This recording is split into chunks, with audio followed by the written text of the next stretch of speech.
Welcome to the Blind Rage Podcast. This is Brandon Ford. And this is James Garibay. Hello, hello. You forgot your cue that quickly? Yes, I did. Because you know what? Sometimes I suck at life. You've been dropping the ball lately. I don't know what to do with you. Well, you keep bringing me back, so I I'm do. obviously doing something right. Well, either that or I'm a glutton for punishment. Well, So this is a very, very special episode of the Blind Rage Podcast because even as far back as when I did a B-movie Bonanza, I never thought that I would do this movie or a Rob Zombie movie at all. But yeah, he doesn't really fit into the realm of B movies, though. well, well, Yeah.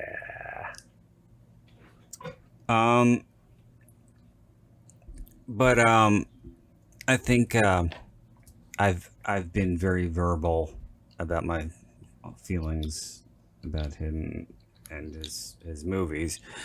So, but I did do a commentary for House of a Thousand Corpses, a solo commentary, and that was only because I found an audio described version of it. So I thought that I could, riff on it more accurately because it had been so long since I'd seen it. Right, I was just going to ask.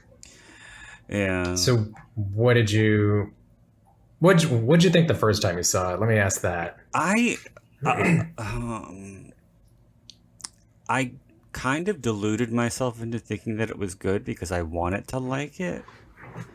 Right. Like Rob Zombie, big old rock star, gone director kind of deal. Well, as I said in the commentary, it was because of the Dee Snider movie Strangeland, which I have been a long time fan of, and Dee Snider of Twisted Sister fame, doing a horror movie, which turned out I thought really well. A lot of people don't like it, but I can't remember if I've seen that one or not.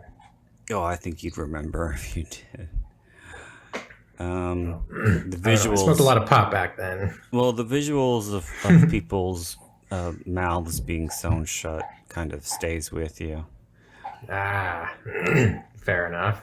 But I thought that this was going to be a new trend, rock stars doing horror films. And since, like I said, Strangeland, I thought turned out very well. I thought this was going to turn out very well. And, no. Well, I will say this. I hated Sherry Moon off the bat. I thought she was awful in it. And then after a second viewing of it, I realized this is bad. This is really bad. And are you talking this or House? Well, we're still talking House of a Thousand Corpses. Okay, just making sure. So yeah, I was, and all of the it's clearly a ripoff of Texas Chainsaw Massacre in a ridiculous amount of yes, ways. Absolutely. And so, and then in the 2-year period since it came out and The Devil's Rejects came out, I really had no interest at all in seeing The Devil's Rejects until a friend of mine at the time talked me into it because he liked it, and I thought it was worse, and I was in physical pain watching that thing. And I know it's pretty much what you hear a lot is people who don't like his movies but like The Devil's Rejects. They say Right. that's the only good one. I didn't like it at all. And Yeah. if I wasn't distracted by something, I think I was just like at my computer and looking back and forth from the monitor to the TV screen. If I didn't have something to distract me, I don't think I would have been able to get through it. And I remember very, very little of it, and that's a good thing, I think. Yeah. I my brother I first heard the soundtrack to House of a Thousand Corpses, and I thought the soundtrack was awesome because he's got the song that he wrote for it, like this is the house of sin. It's got a cool tune to it. And so I think because I like the soundtrack so much, like I had built it up so much in my head about House, and I was just like, oh, okay, it's fun, silly, over the top, which is what I was kind of into at that time. And my brother rented it, and then we watched it, but we had seen Texas Chainsaw like a couple weeks prior. And so like that's all that was coming to my brain during the movie. And then I saw Devil's Rejects with my best friend, and she like loved and raved about the movie and how brilliant it was and just like everything all about it. And so like I had all this hype built up, and when I watched it, I was just kind of like, eh, you know, Mm-hmm. but so when he was doing this one, I got really excited actually because, who doesn't, love the OG? And so, yeah, we'll get into it when we start it. Mm-hmm. Give you all the experiences. Yeah. Oh, So, it's an experience, all right. should we tell the audience what they're in for? Oh, we didn't announce the movie. We did not. I like that we unknowingly kept them in suspense. Oh boy, yeah, we are doing the 2007 Rob Zombie remake of John Carpenter's Halloween. Dun dun dun dun dun dun. And I can't say that this is one of the worst movies ever made, but It's not. I'm sorry. Go ahead. But I can say that it is one of the worst movies I've ever seen, personally. Okay. I hold it in very, very, very low regard. Strong feelings. I like that. Oh, yes. I'm kind of like torn between it because there are two versions of it, but it's definitely a product of its time. Like it just like screams 2007, and that's where it needs to stay. I think it should have just stayed in Rob Zombie's head, and that's it. Well, in a perfect world, Brandon, in a perfect world. This is true. But yeah, I should say that we are watching the director's cut because the theatrical cut, which is what people who do enjoy the movie prefer, Yes, is only available in the Canadian double feature with part 2. And I bought this with the intention of uploading it to my computer and then immediately returning it because I couldn't keep that thing in my house. Yeah, It's bad juju. It's just bad. I mean, I actually have the theatrical version on DVD, but even that one's hard to find now. Oh, you do? I do. Because I couldn't find. I did look for it, Yeah. Because I really didn't. I think it's like 15 minutes shorter, something like that. Yeah. And Yeah. the shorter, the better with Like, Rob and Zombie I mean, movie. there are some scenes that still drag on at the end, but it's at least 15 minutes more tolerable. I think very, Yeah, very little of this movie is I horrible. know. Um, but yeah, if it were up to me, I would be doing the theatrical version. But Yeah, I mean, the theatrical version is, if you're gonna watch it, try and find that one because you'll be able to live with yourself afterward and not mm, want to shower immediately. mm, mm-hmm. Yeah. Well, before we get into it, I just got to get the plugs out of the way quickly. Do it. I would like to encourage everyone to check out my books in paperback and Kindle editions on Amazon.com and the Amazon app by typing in Brandon Ford. You'll also find my Amazon author page, which you can follow to get email notifications of my new releases. I also have titles available in audiobook format on audible.com as well as the Audible app. Just type in Brandon Ford and you'll find several of my titles there. If you don't already, please follow me on Instagram at writer Brandon Ford, on both Twitter and Letterboxd. Brain fart there. You forgot where you are. Well, well, it's easy to get, scrambled egg brain with, Rob Zombie movie on your head there. Yes, yes, See, we won't judge you this time. I can't even get the thought out. This is how fried I am right now. Okay, so I am on Twitter and Letterboxd at Brandon Ford.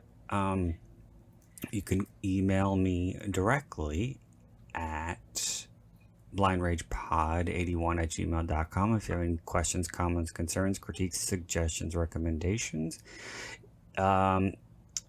If you haven't already, please check out the Blind Rage Podcast official Facebook page. And while you're there, I would appreciate it if you would like and subscribe and give us a rating. And also, We're dying for them. oh, yes, there's the voice of God again. And so, yes, also please rate, review, and subscribe on whichever podcasting platform you are listening to us on. That would be much appreciated.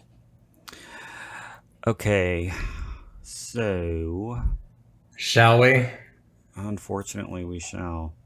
And if you're watching along, once again, this is the director's cut, which runs approximately, well, I think it's 2 hours on the nose with a few seconds. So, But remember, folks, theatrical version is a little bit easier to take. I'll put it that way. All right. Not much, but a little. Jesus Christ. Okay. Jesus, take the wheel. All right. Here we go. Okay. 3, 2, 1, play. Oh God, help me. Dimension Films. Yeah, which I spoke about that logo with Tony, and he said it. The logo always gave him fond memories of horror movies that he grew up on and such. And I said, not to me, not so much. Because it makes me think of the shitty Children of the Corn sequels and the shitty Hellraiser sequels and Scream. I like Scream. Don't go talking shit about Scream. God. But that's what it always brings to mind for me, anyway. And also this monstrosity. And when Dimension first started releasing the Halloween Yeah. movies, starting with Curse of Michael Myers, which is one of the weakest in the franchise.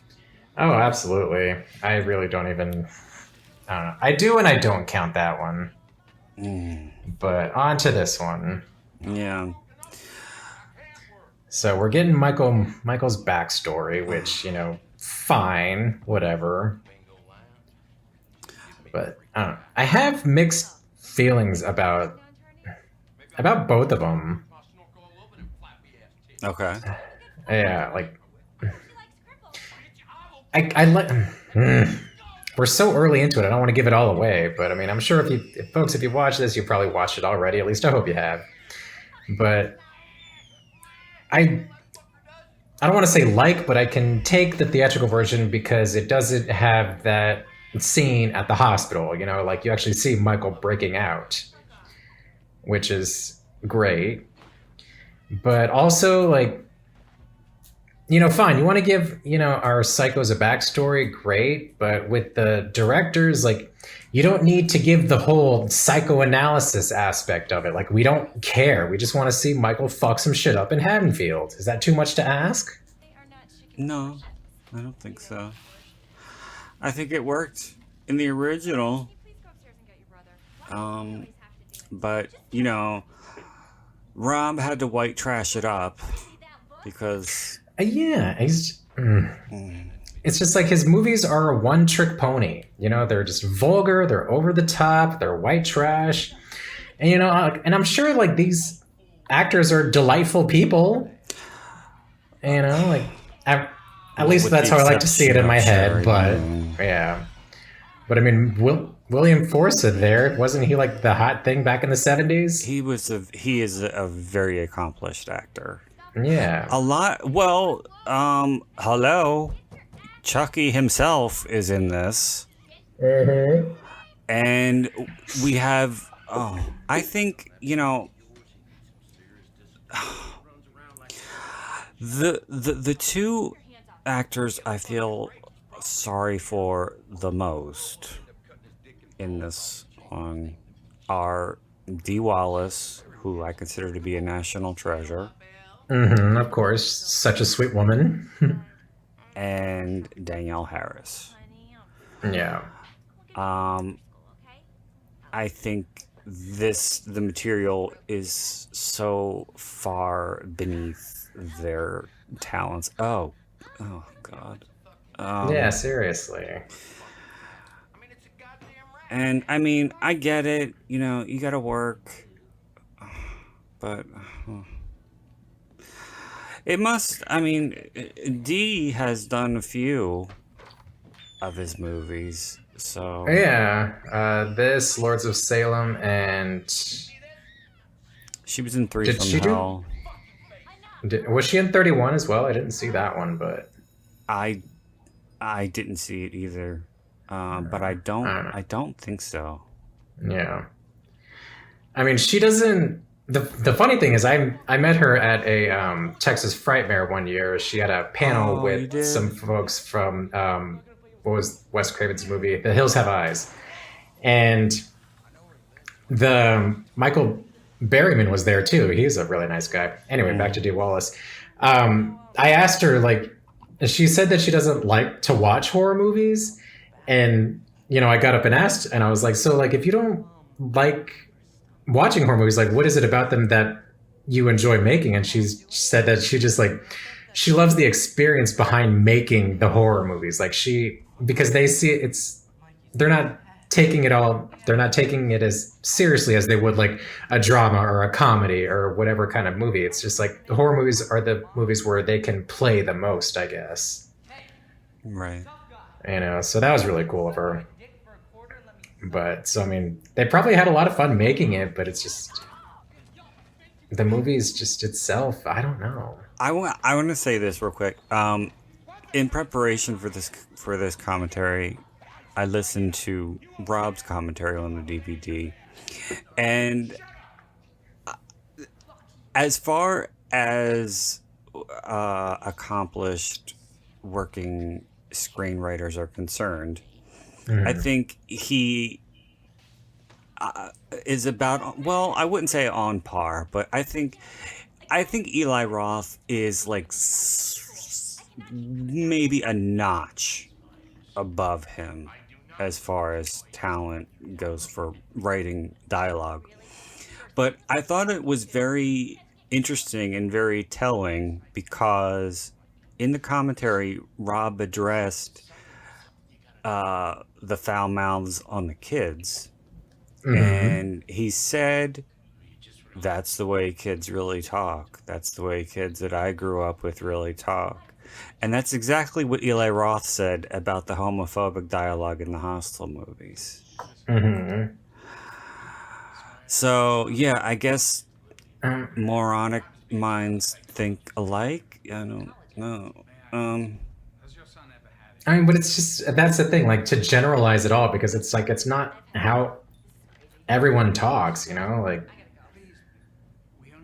like sure, like most people, cuss like a sailor, but I mean, it's not done in this vulgar, over the top way all the time. where every other word is fuck, fuck, fuck, fuck, fuck. Yeah, exactly, exactly. I mean, I cuss and everything, but I mean, I try and do my best, like to not because I just I don't want to sound that way anymore, but that's just me. Well, I mean, it shows a lack of intelligence at the end of Yes, the day. exactly. That's what my brother would say. So, Um, did you see this in theaters? no. No, I did not. Yeah. My brother and I went and saw this, and I didn't have my ID, and the dickhead at the ticket booth wouldn't sell me a ticket because I, quote unquote, didn't look old enough. I'm like, fuck you, motherfucker. So that kind of pissed me off.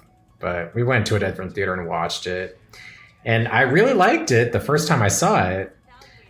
But then I went and saw it like about a week or two later with another friend of mine, and it was just boring, sadly. I was like, because I don't know. I mean, I still have the movie poster in a frame on my wall, Oh.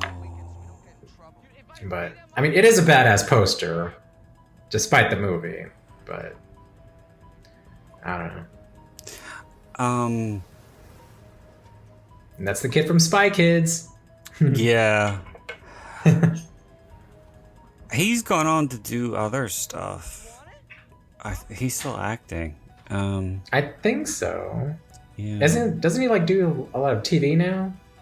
I don't know. I'm not sure, but I know.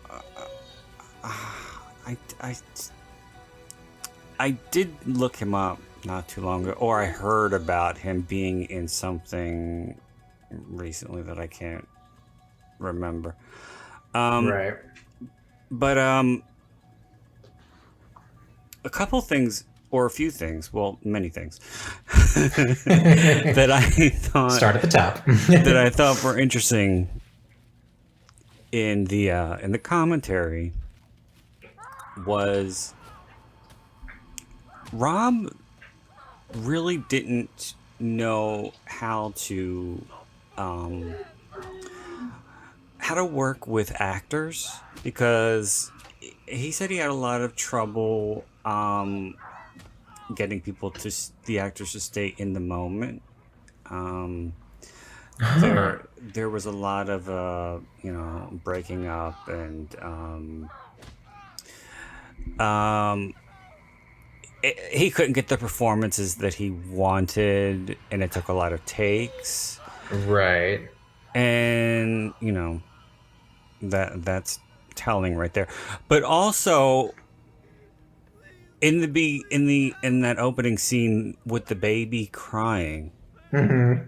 he said something that was so fucking stupid. Well, we're Rob Zombie we're talking about here. But he said that the baby found William Forsythe's voice very soothing. Right. Even when he was like screaming, right? Yeah. Or, So or like especially when he was screaming. every time he would talk, the baby would stop crying. Right. I remember hearing that. And I why did the baby really have to cry such a thing as ADR. Yeah, right. I I never in a million years in movies when babies are hysterical thought that they were really hysterical. I thought that it was just added in post. Well, But yeah, a apparently lot. I mean, most of the times it is well, because yeah. that's why they never. That's why a lot of times you won't see the You don't baby see the screaming baby. full Yeah. on. Yeah. But apparently Rob thought that you had to have the baby really crying because he's Amateur. that stupid. And another thing that I thought was very telling was the young Michael, the kid who played young Michael. Yeah, He Dag said, Dag, Ferch, something. yeah, he said he wasn't very coordinated. Um, and when he was doing that scene with the branch, Hmm. he came very close to hitting the kid. And there's Right. later a scene with the aluminum bat. Yeah. Um, that that was a real aluminum bat. It was a real stick. Right. You don't give a kid a real stick Yeah. and tell him to wail Didn't on didn't he somebody. say something like there was one of them was fake, but he really hit the dude like a little too hard?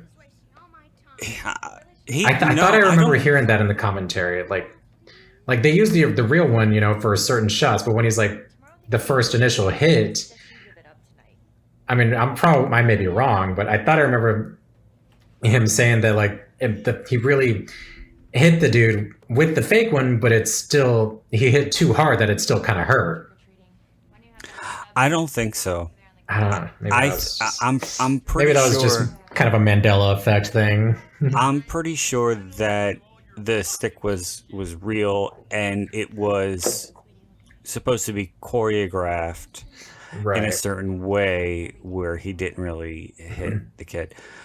Um, Same with the baseball bat. Right. Right. Um, I mean, this is like, directing 101. You don't really get. And when William Forsythe gets his throat cut, it's a real knife. Yeah, they had to get somebody else to make that slit. Yeah, it was a woman because William Forsythe didn't trust a 10-year-old kid to have a Yeah, knife no, in his I throat, mean, good understandably. reason. And same thing when he was like feeling up his sister. That was a woman's hand too. I think so, yeah. Yeah, like it wasn't the kid; it was someone else. Um, but yeah, he said that it had to be a real knife because the apparatus that William Forsythe was wearing really had to be cut. I don't know about that, but I don't know. what do we know? You take what he says with a grain of salt because All right. he goes back and forth on his shit so And for much. crying out loud, Sherry Moon, eat something. You are way too skinny.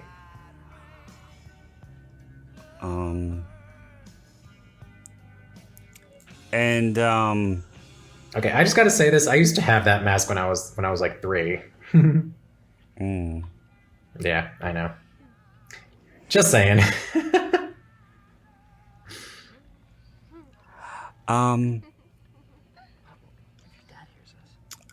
Another thing that I thought was very interesting about the commentary was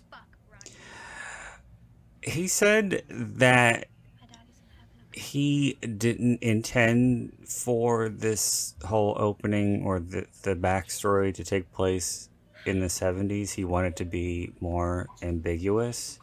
Right. I mean, that's what I got. What But it looks you did? well. I mean, even though I don't specify, I thought it looked like very 80s. Honestly. Well, the music is 70s, a lot of Yeah. it. One of the kids is wearing a Kiss t-shirt. Yeah. Everything about this just screams 70s to me. But and But Just the way that the like the set, I don't know what's God, I can't think of words either. Like the appearance, yeah, 70s, but the overall look is not, if that makes any sense. Well, I think she agrees with you. Yeah. She Oh, definitely puppies. agrees with you. I know doggies. All right, apparently the pups want to get in on this action. Well, I mean, there are a lot of opinions to be had about this I mess. know. Well, Lester, you're absolutely right. Candy rots your teeth. Brush your teeth, folks. Mm-hmm. Mm-hmm. Um. Yeah. Speaking of which, I brushed my teeth early tonight because I knew that by the time we were done with this, I was going to be so exhausted that I would just have to climb into bed. And Yeah. the last time I did that, I recorded with Tony. I was so out of it that I just went to bed and forgot to brush my teeth, and I feel so icky if I don't brush my teeth before I go to bed. Same thing if when I Excuse get me. up. I don't feel like myself until I brush my teeth. Oh, same here. That's how I start functioning in the morning. Yeah. Um. Anyway. So he's about to kill Ronnie. Uh, The clown is taking over. mhm. Yeah. Um. One thing that I have always said about Rob is he likes to behave as though he's more intelligent than he really is. Right.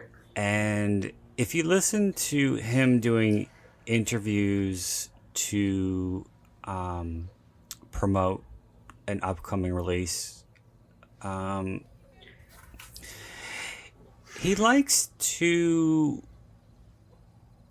play up the I did all this research angle. Um, and he did so on a radio interview that I heard right before this had come out. And he said he did all of this research on childhood psychopathy. And Psychology? psychopathy. Psychopathy? Is that what is psychopathy? Uh, child psychopaths. Oh. Um, Okay. Continue. so yeah, like murderous kids and how they Right. are, how they behave, and um how they are um treated in facilities, and what kind Hmm. of things they go through in mental facilities, and what their dynamic is with their doctors and things like that. And I remember I saw the movie after I heard that interview, and I'm not a doctor, even though I do play one on TV. But it was so ridiculously clear that either he did no research whatsoever or he perused a Wikipedia page. Right. Because Now that you mentioned, this does not ring true at all. right, like now that you mentioned that, I'm thinking back to interviews that I've seen with him, and you're right in how he speaks, but also that like he says all this stuff, but he also kind of seems like unsure of himself, like he's going to get caught in a lie or something. I didn't get that. I don't know. Because he seems pretty confident in what he says I when don't he know. says it. And then, he'll say something completely different and then seem pretty confident in that. Um, Uh, I, yeah, his kid is swinging a real aluminum bat here. yeah. Um, Oh and it's no. good. Give a real aluminum bat to a kid you say who is less than coordinated. A Right. 10-year-old kid. So Um, was he? Go ahead. Was the dude like really lying there when he was like when he's wailing down with the bat? I don't know. He didn't say. Here's another 70s essential. Don't Fear the Reaper. That's in Don't every Fear single the Halloween movie. Yeah. Go on, doggies. And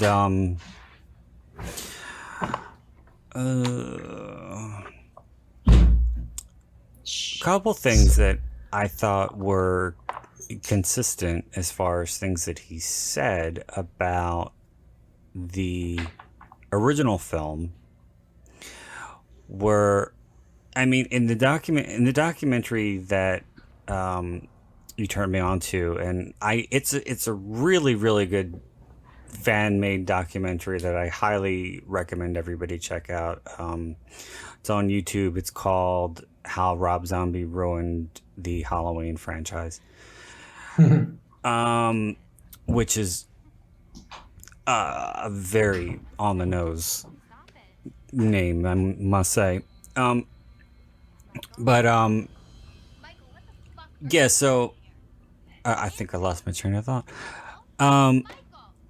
But yeah, he was saying there in that, there were so many. Well, first there were things he said about how much he loved the original and that it didn't need to be tampered with and blah blah blah. And then it kept cutting to one thing that always bothered me about the original was this. That always bothered me about the original. This always bothered me about the original.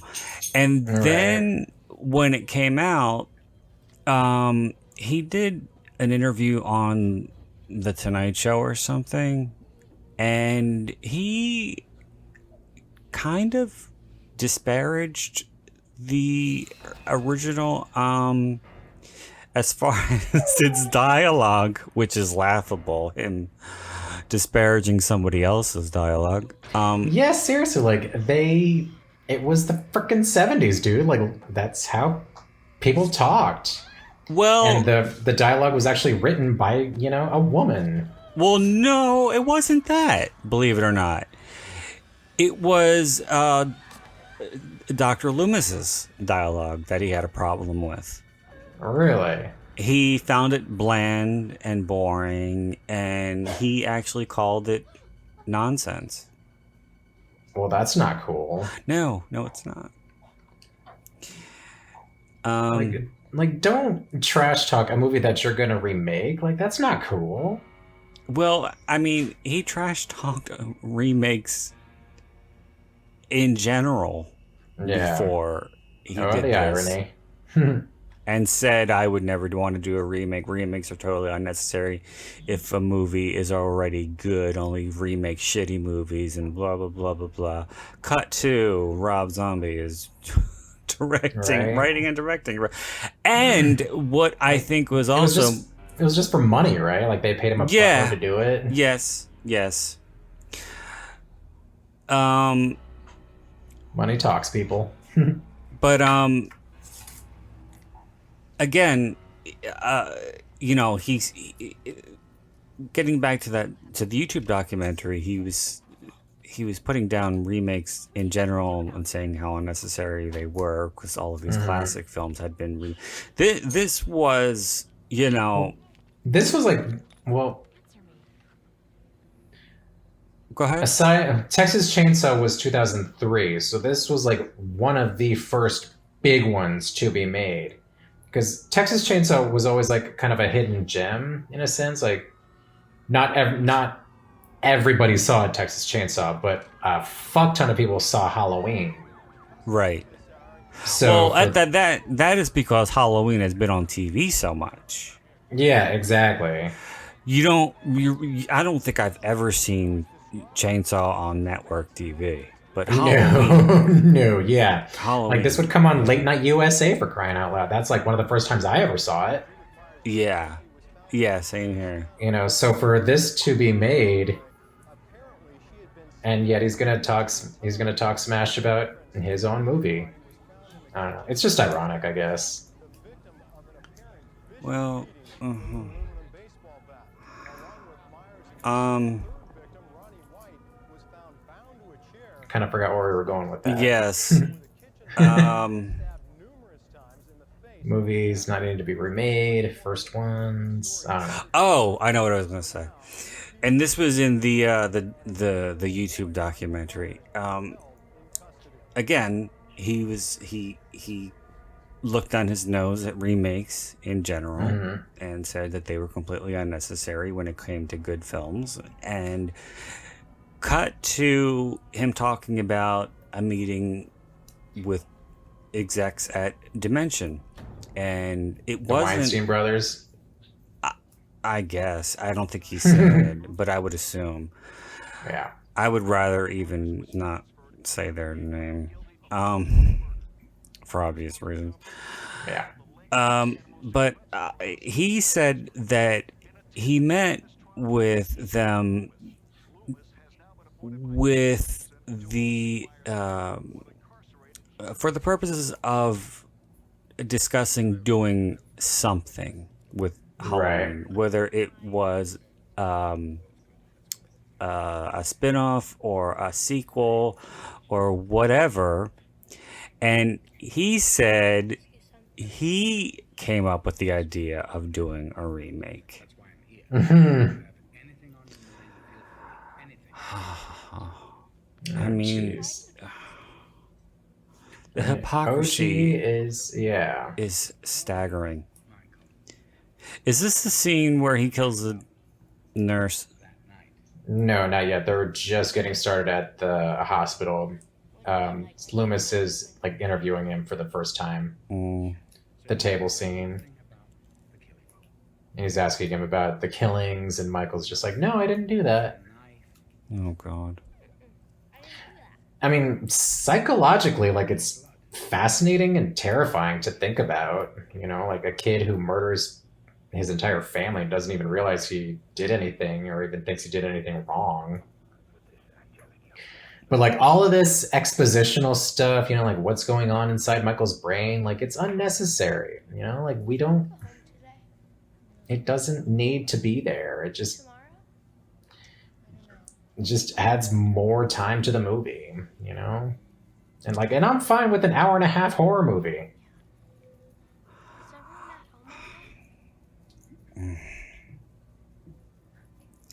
Well, I don't like this iteration of child Michael Myers.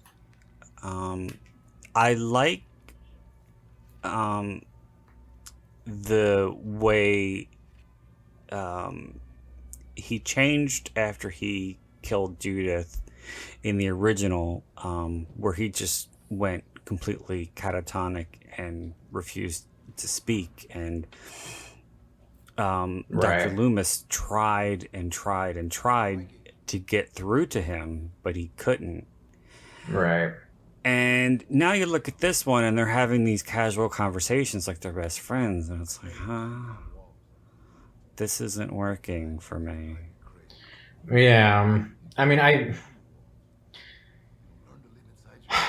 There's Danny Trejo. yeah, I love him. Who I mean, like I doesn't said love earlier, Danny like Trejo? I have mixed feelings. Like there's certain things about the movie that I like, you know, like I kind of like that it's a slow progressional descent into madness, like all the years of isolation and, you know, et cetera, taking its toll. And, you know, but just the director's cut, I don't, it's just that whole scene, I don't care for it. And just, it makes the movie seem that much longer than it needs to be. I hear you on showing the villain's descent into madness, Mm-hmm. and I like that if it's done well. Yeah. But this is Yeah, it's like the idea of it is cool, but the execution is just exactly. subpar. Oh, quite. Yeah. I think we just figured it out, Brandon. Yeah. Well. And another thing that I found I resented about this. Well, first and foremost, Scout Taylor Compton can't act her way out of a hat. And she did some press for the movie as well. And of course, she was asked, were you a fan of the original? And she said, no, I found it boring. How dare she? I mean, at least lie. Yeah, That's what seriously. Jackie Earl Haley did with when he did Nightmare on Elm Street. He hated the original, and then in all the press for it, oh, it's one of the best horror movies of all time. Ah, jeez. He just lost all my respect. Not that there was much there to begin with. But yeah, come on. Like, or I don't know. And that just goes back to, like, don't talk shit about the movie that you're making. No. Or remaking. Like, No. Well, that's the same thing with getting back to Elm Street was Rooney Mara. oh my god, she's awful. I know. Her sister is so much better. Who's her sister? Kate Mara, she was in Murder House of American Horror Stories. I think she's done some other stuff, but that's what I know her from. I don't think I've ever seen her in anything. Yeah, she actually has emotion. Oh. Well, that helps. Oh, God, I just... like, even this is, like, taking too long. Like, okay, we get it. The kid's going crazy. Come on.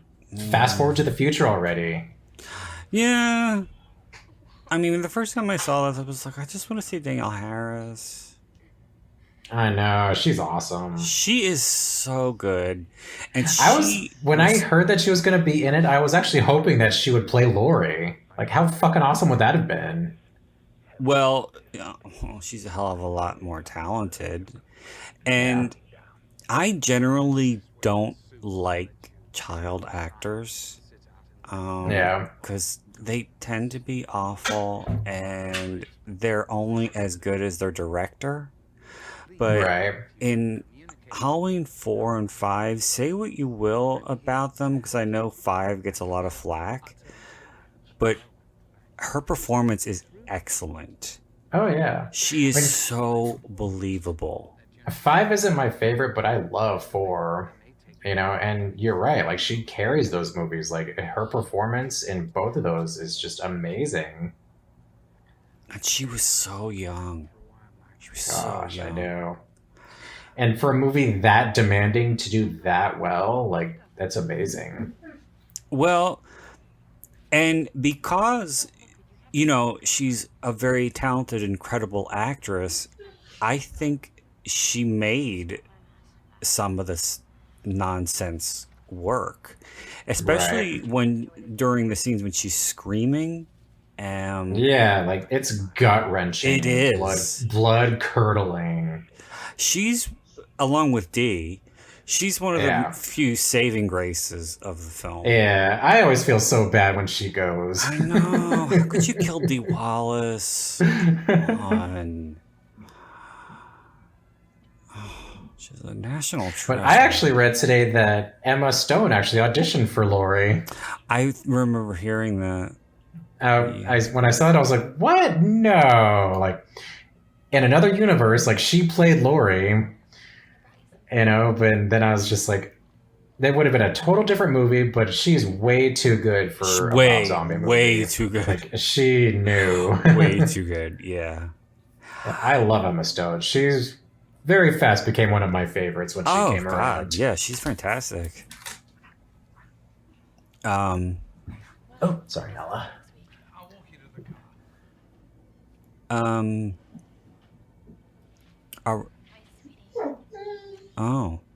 Pups.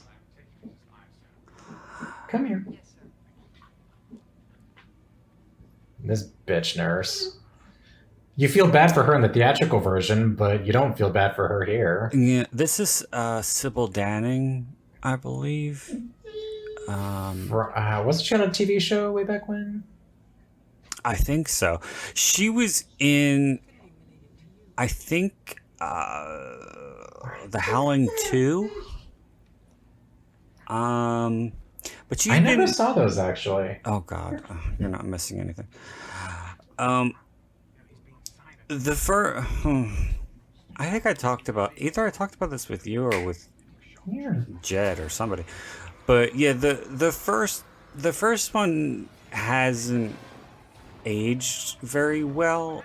The Mhm. only real reason to watch it is for the end sequence when Dee transforms into a werewolf while she's on live TV, which is pretty. It's pretty That's chilling. fun. It's but the rest of the movie, um, but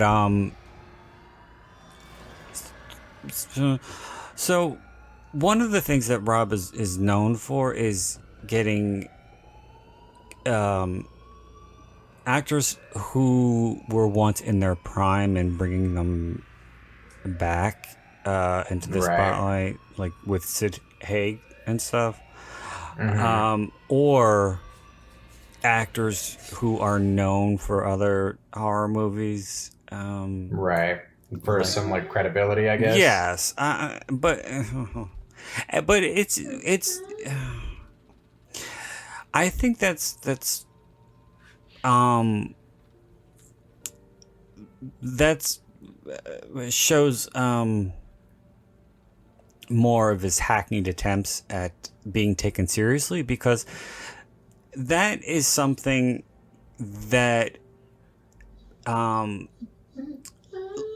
independent, low budget filmmakers do, Hmm. where they will um, make a movie that's not so great, but hire a recognizable name or two for a day and make them Right. do like one scene just so they can put their name all over the poster or the DVD and make Right. them Like, think that hey, look they're. who I got. Yeah.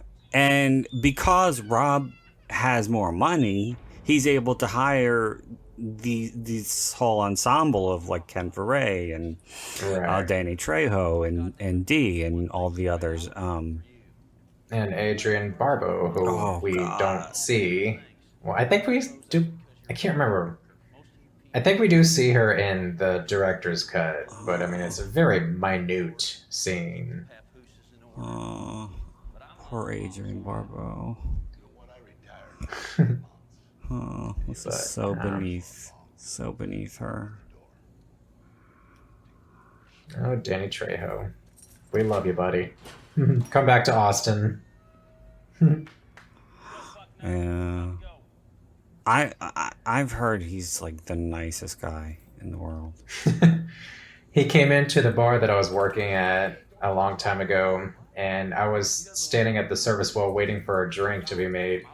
And he looks over and he's like, "Hey man, where's the restroom?" I'm like, "Oh my god, you're Danny Trejo." And I was like, "It's that way, Mr. Trejo."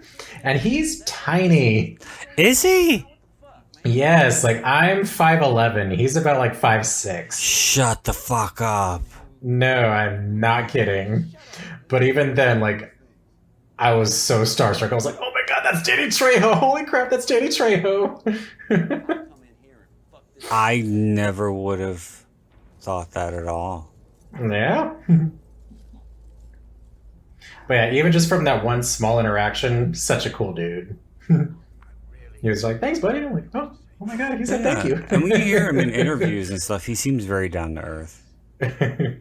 Um, and you know what's funny too? Danielle Harris is maybe 5 foot on her best day. Yeah, she's She little. is tiny, and And then you get this I monstrosity, this know. and Tyler Mane who's 6'8". I think he's like about 7 foot. Yeah, so Yeah. he's He's like two of her. And in certain moments when they're in the scene together, she looks like she's in Halloween 4 again. She yeah, looks like a little I know, girl. right? Yeah, it was very hard to see her shirtless. I'm not gonna lie. I know. I'm like, no, don't ruin that image. I know. Uh, well, um, again, take everything Rob says with a grain of salt, but he said that she was very comfortable. She didn't mind doing it. Yeah, and I'm sure, good for her. Be confident in your body and everything else. But just like me personally, like I don't, like I don't want to see Danielle Harris naked. I just don't. Well, Nothing against her. I mean, she's a beautiful girl. yes, but if you're gonna do something like that, I mean, do it in a film worthwhile. Yeah. If you're going to go to another level and go outside your comfort zone, do it in a movie that's actually good. Yeah. And from what I heard, a friend of a friend um, went to some convention that I think it was actually like a panel for Halloween 4 or 5 or something like that, and she was asked, how she felt about the movies, and this was like maybe 5 or so years after the fact, Hmm. and um, I forget exactly how it was worded, but the person in the audience asked her how she felt about the movies being so poorly received. Hmm. And I think her response was pretty tactful in that she held back a bit. I mean, like, she didn't outright trash the movies. Hmm. What she said was, "I know they're not the best, but I really liked working with Rob." Which That's cool. That's a yeah, very cool answer. yeah. Yeah. Because like it's not on the actors, for the release and reception of it. They're working, they need to make money.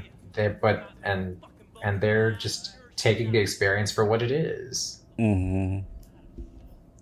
But I mean, just all of this just pisses me off. Like at the a douchebag hospital staff taking a girl, raping her in front of Michael. Like that's just so tasteless. Well, we're talking about a Rob Zombie movie I know, but it's again. just like, which is the theatrical version is so much better because you see him being taken to a different, sanitarium, and then he busts out and kills them all. Like that's what needs to happen with the Halloween flick. And I like after I saw this, I was just like, dude, I don't like this anymore. Like I don't like A, rape is a horrible thing. B, if you are gonna have, something like this happen this doesn't even progress the story.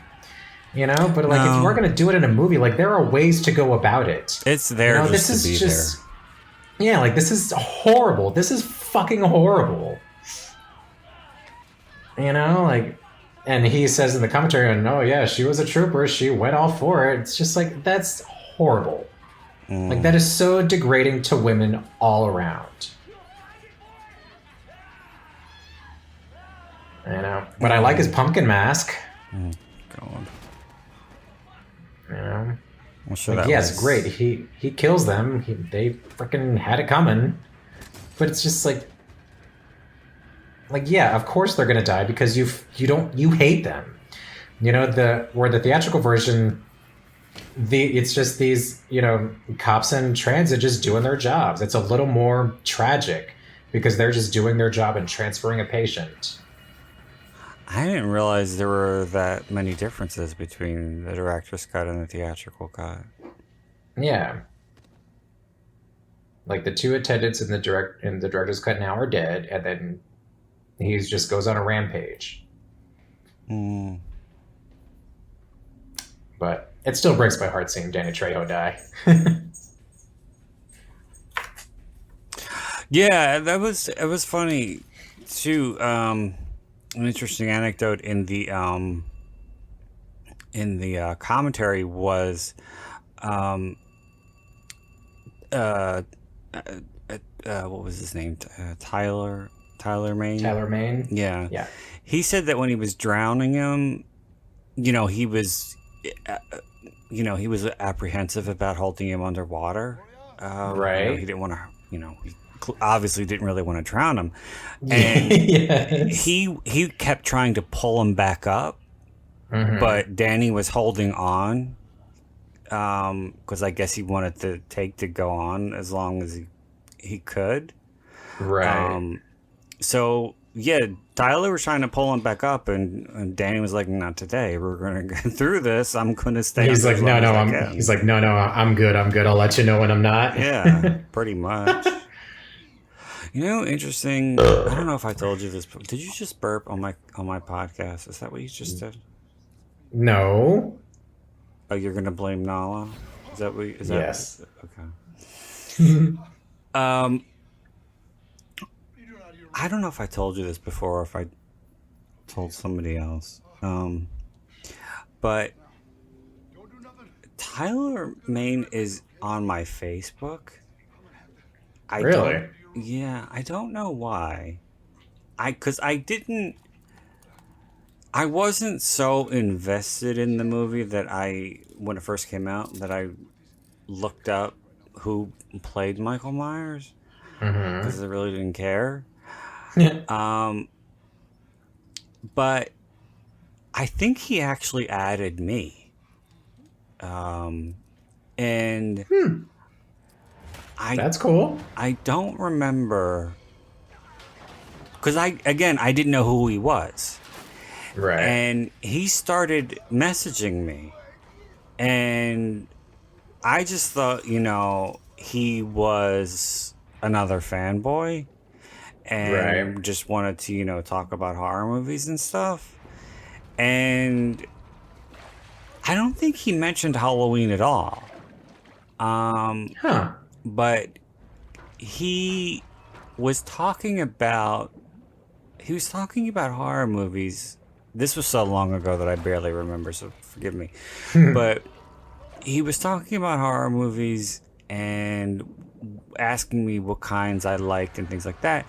And he was talking about some event that he was gonna be going to, and he was asking me if I could go, and it was someplace out of state. I don't remember where it was, Hmm. and he was trying to get me to go, um, and I was like, "Oh, I don't think I could make it out there or whatever."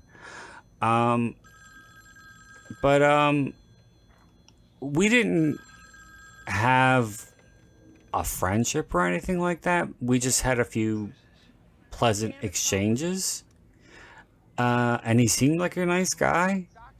And then when I found out who he was, I was like, "What the fuck?" Um, I have no idea how or That's what. still really cool. It's I interesting, mean, yeah.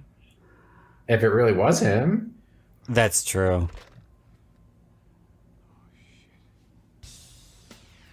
but because I mean, Tyler Bates a pretty good looking dude. Is he? Yeah. I don't think I've ever seen him. Let me-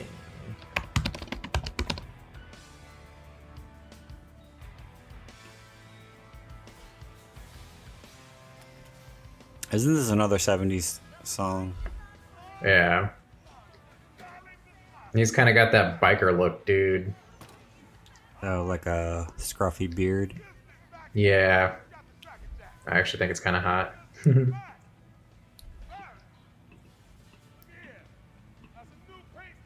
Yeah, he was also Sabretooth in X-Men.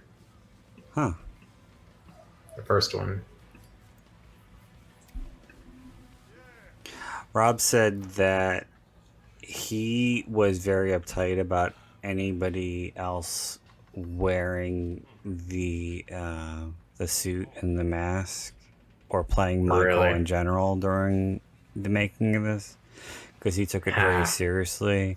And I think a lot of that probably had to do with the fact that so many fucking people wore the mask in the original, and that's like one of the Right. biggest goofs in the movie is Michael's height is Like all over who's the who? place. Yeah, because Yeah. even Deborah Hill plays them in one one Yeah, at the moment. beginning. Oh Um, wait, yeah, she did, didn't she? I forgot about that. I think I think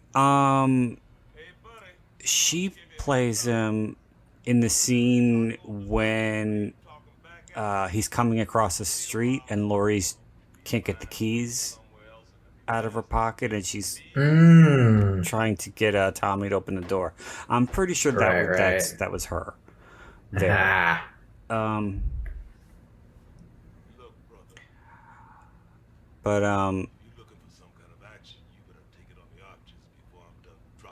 oh, One these sorry a-hole. a-hole really? Yeah. Like you've said every other word I on the face know. of the planet, and you're gonna say a-hole right now? Well, that's where you draw the line. Come on. Asshole. You asshole.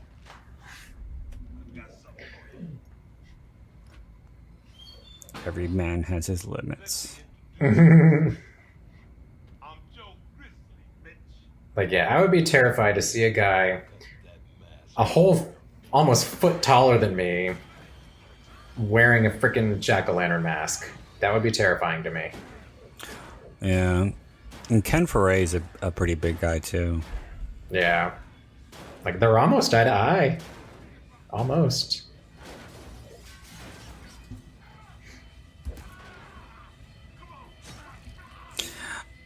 I know that this is probably a very unpopular,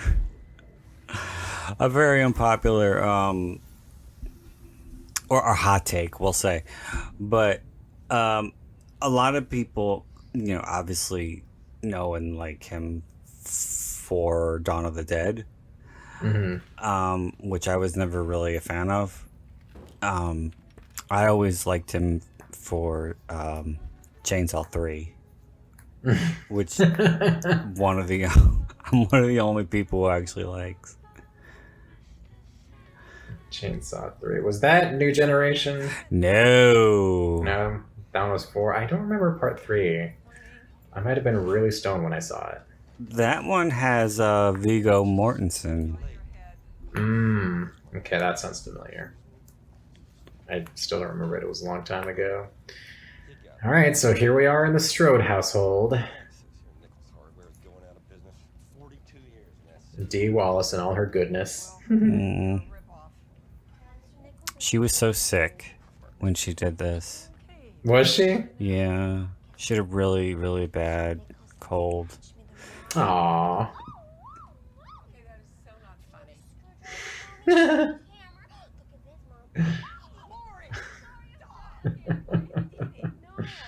Oh, Dee. She's such a delightful person. She really is. She seems like it. She seems very sweet. Yeah, I have pictures of her on my phone. Mm. Should get those printed out one day.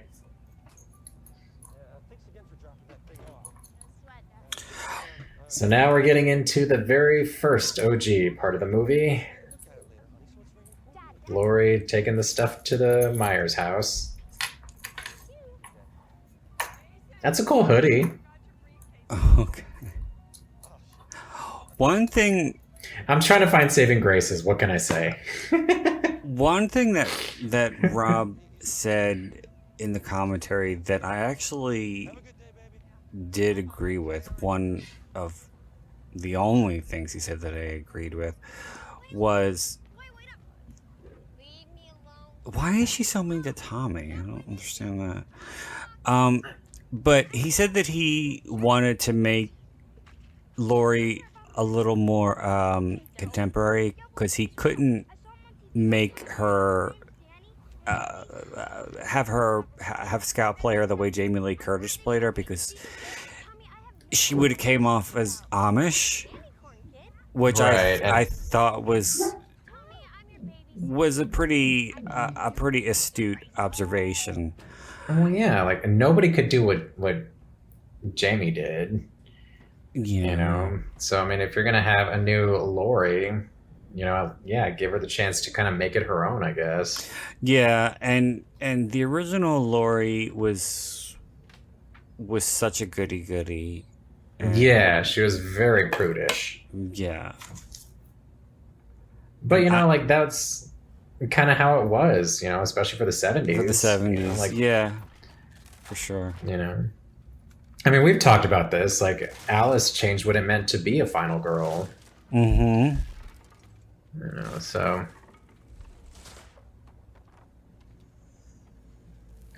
I mean, I do like the chance for a different Lori to make it her own. Because she's not a goody goody. She's a teenage girl who likes boys, but she hasn't really explored all areas of her sexuality just yet. So she's a little, you know, she's not as forthcoming as her friends are. Mm-hmm.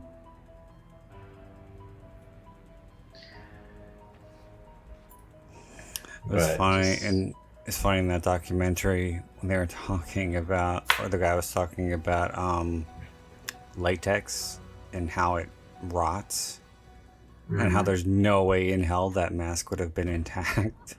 yeah, right.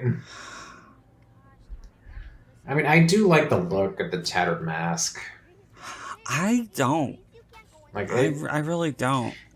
for I me, it I don't know. It just made it that much more menacing, you know.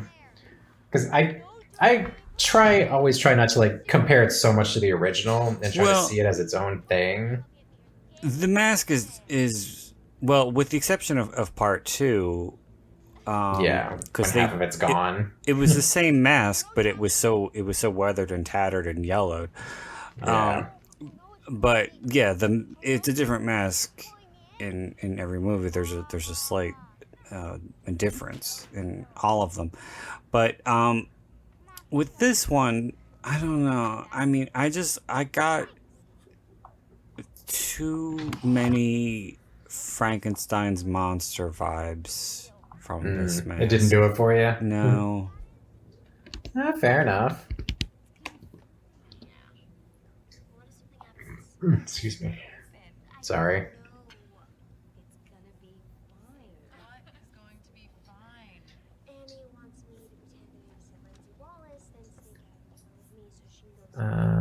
That who played Tommy? He looks familiar.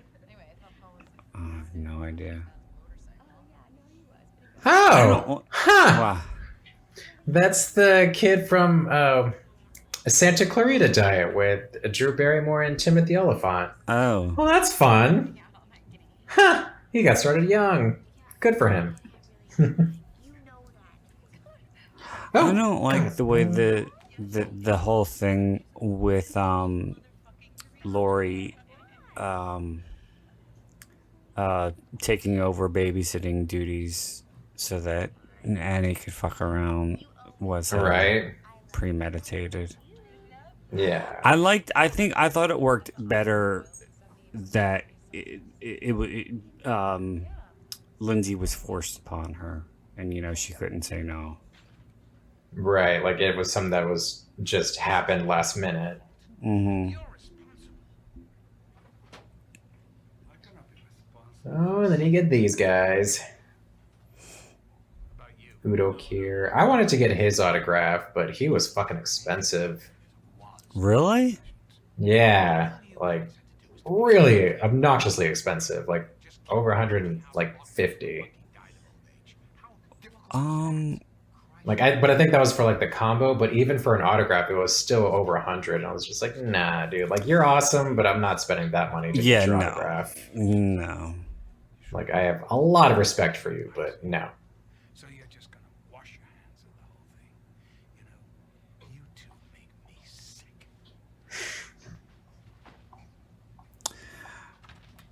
I did think it was funny that Rob said that Malcolm McDowell kept messing with Udo Kier. He kept saying, "I don't understand what you're saying."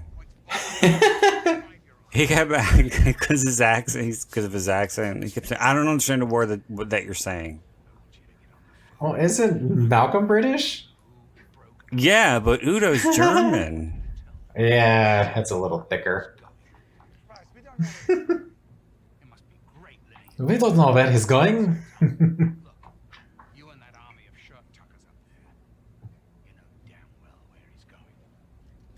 Yeah, you tell him. They didn't do the whole tombstone thing in this one, right? They do. Oh, really? It's just in the basement and not Lindsay's house. It's in the basement of Michael's house.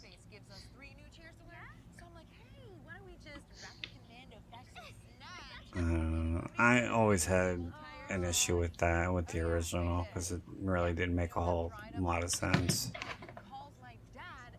What, the tombstone? Yeah, the logistics of it, Oh, like yeah. ripping it out of the ground, putting it in that station wagon, which Yeah, it those would. things are not. They're Go not. ahead. If he would have put that thing in the back of the station wagon, it would have been up on two wheels. Yeah, yeah, absolutely. And Those things are not light. then dragging it from the station wagon up the stairs, which would have Yeah, that, like, wrecked the whole house. and like nobody's gonna notice, Nobody one noticed dude that. carrying a goddamn tombstone. Like, hey, I thought you should know that there's a guy carrying a tombstone. I don't know if it's real or fake, but I mean, he's dragging it, so maybe you might want to look in on that. And it would have Like, flattened. nobody would have made that phone call. And it would have flattened the bed. It's just, I mean, it's something that I think John Carpenter thought, oh, this will be cool, but he really didn't think it through. Yeah, not the logistics of it. No.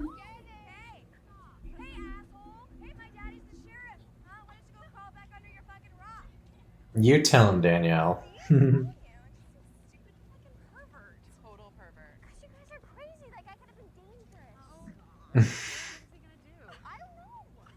God, their dialogue is just terrible. Mm. I mean, like, you can tell Danielle's having a little bit of fun with it, but, just the writing is just. Hey, Chucky.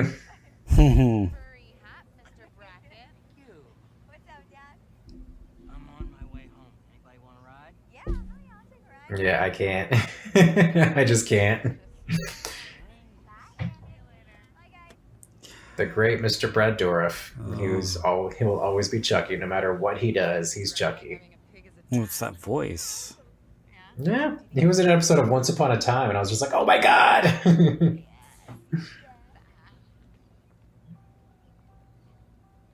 And yes, he played it. He played one of the dark ones. If you ever watched the show.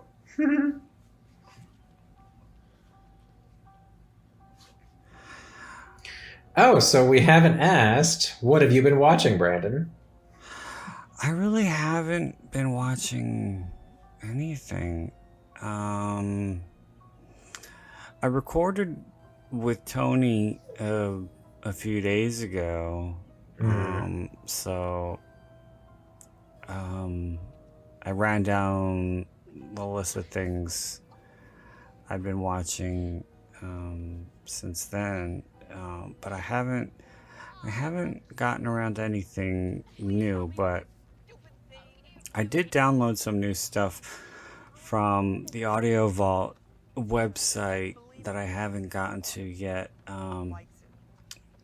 Not horror, and I know this is probably going to,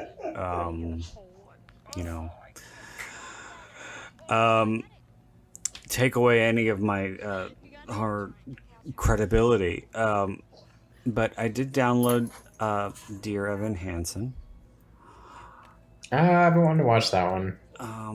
I'm not a musical person at all. Ah. I think the Rocky Horror Picture Show is really the only musical that I like. But I I read the book, um, and I enjoyed it, so I wanted to check out the movie.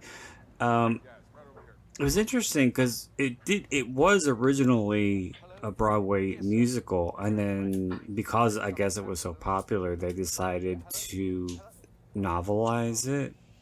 Mm. Um, so yeah, I enjoyed that. So I want to see how it translates into movie format. Right on. Um, and I also downloaded the Dawn of the Dead remake, which I'd never seen. But I The 2004. 2004, yeah. Yeah, I like that one. I I don't care what people say. I liked it. I've heard a lot of people really like it. And the reason why want to give it a chance is because I heard it's so different than the original. So, which I thought was a snooze.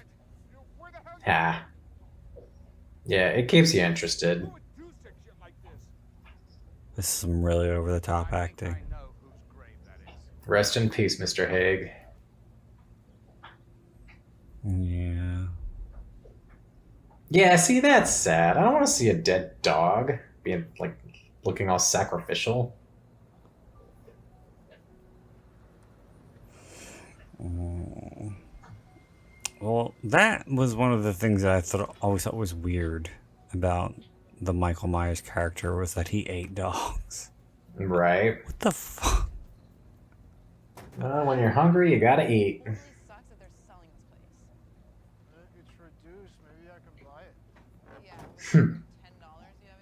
Yeah, I'm not believing that this rocker dude's name is Bob. I know. I Well, I don't buy it. That well, he's not going to go like by Rob or Robert. Like he's not going to go by Bob for crying well. out loud. One thing that I really can't stand about remakes is when they change all the characters' names. Hmm. If it's a different version of the name, I can go with it. But yeah, I mean, it's not going to kill it for me. Like in the remake of Chainsaw, everybody has different names. Yeah. But I mean, it was kind of a different story, I Yeah, it guess. was a So. different. It was a very different movie.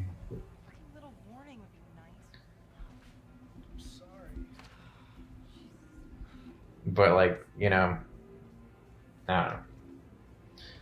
Like this dude is a Rob. He's not a Bob.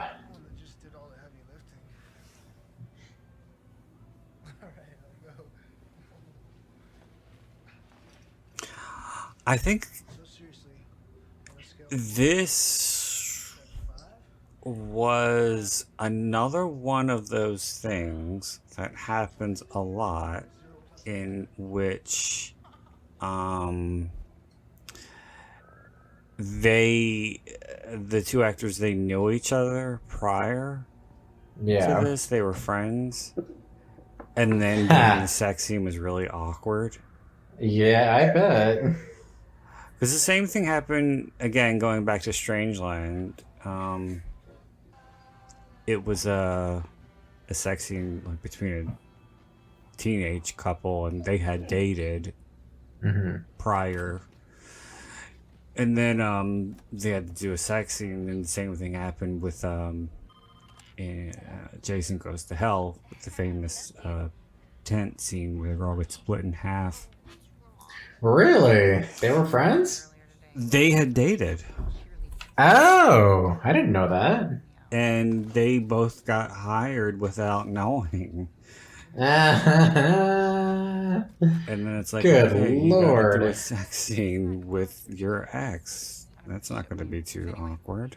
Oh god, I'd be like, yeah, I'm out. I don't care how much you pay me. I'm not doing this. With my ex, I'm always the type of guy that's like, if we didn't work out, you need to not exist. Exactly. The last thing I Yes. would want to do is a movie sex scene with Oh an my ex. god, I am the exact same way. I don't understand these people who can stay friends with exes. I just don't get it. Me neither. Me neither. Like, and I've never like been one like it's a nice idea and everything. Like, sure, yeah, let's be friends, but it's just and like when you sleep together and you spend a good amount of time, like with each other, like how do you just turn that off and just be friends? Like that just it doesn't click in my brain.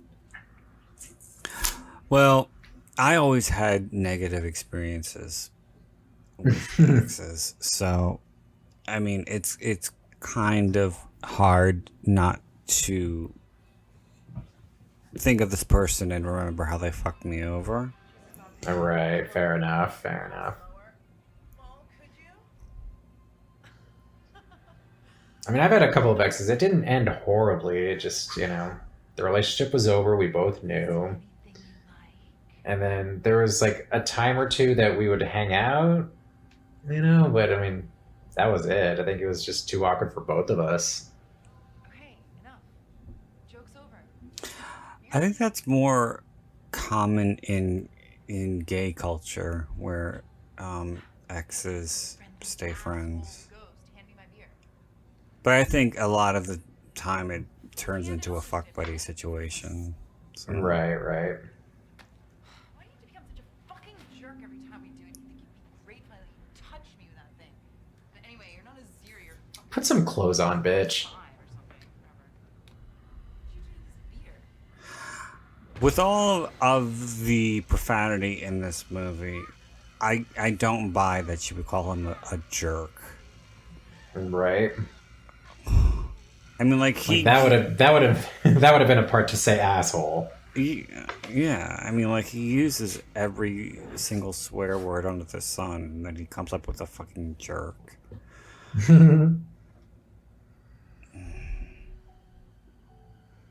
So he's killed Linda. Mm-hmm. And she was annoying anyway. Yeah. I thought it was funny. Well, to me, during the commentary when he was talking about her murder,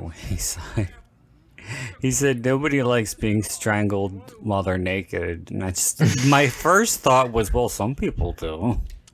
Yeah, that's how some get off. Exactly.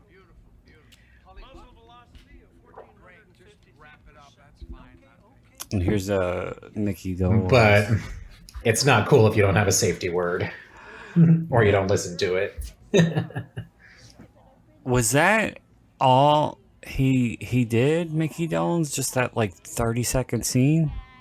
In the gun shop, yeah. Wow. Yeah.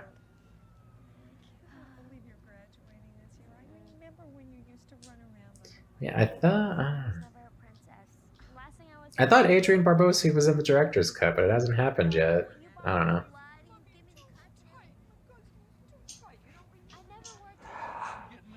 don't know. What's he smoking? American Spirits?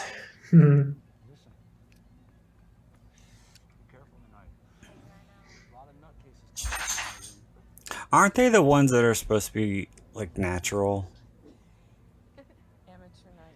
Yeah. I mean, They don't have chemicals or anything in them. well, I mean, all unless you roll them yourself, yeah. The cigarette tobacco is going to have chemicals. Even American Spirits, there's probably just not as much as your Camels or Marlboro brands.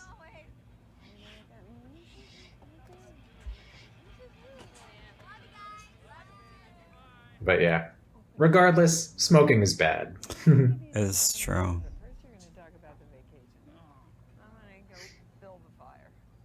Aww. No. We gotta stop it right now. I don't want to see D die.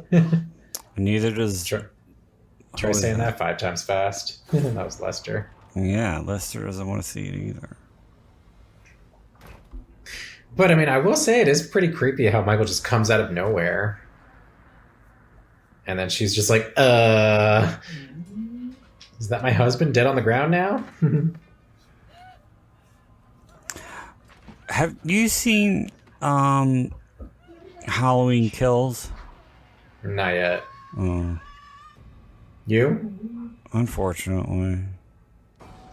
Really? Oh God. it Oh was boy, I don't like awful. that tone. Awful, awful, awful, awful. Really? I'm hearing mixed things about it. My brother said it was great. This girl I work with said it was awesome. And then there's a couple of people, such as yourself, that was just like, okay, so what's... tell me your opinion.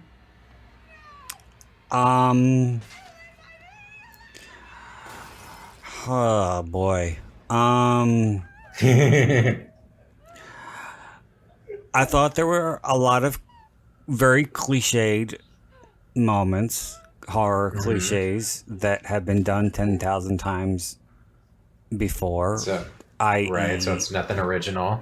i.e., somebody pulls a gun on Michael and the chamber's empty. Everybody had to have a one-liner of some sort, and they were all stupid. It felt like the writer kind of picked and chose who died when, because there are some it's extremely violent, and some of the characters are really put through the ringer, and they don't die right away, and then there are others who just get like a quick stab and they're dead. I hated the gay couple because they were not realistic at all. I hated the kids because they were obnoxious as fuck. All Lori does is sit in a hospital bed throughout the whole movie. She really doesn't even play much of a role in it. I mean, like, if her whole character was removed, it wouldn't have affected the movie at all. So it was kind of like her role in Halloween 2, where it's all in the hospital. But she has things to do in the original Right. Halloween too. I mean, you know, like, Right. she really doesn't do anything except lie in a bed and like talk every now and again. And talk. Yeah. The dialogue could have used a bit of spit polish. I said this to I was talking about this with Tony, but there was one line that fucking drove me crazy when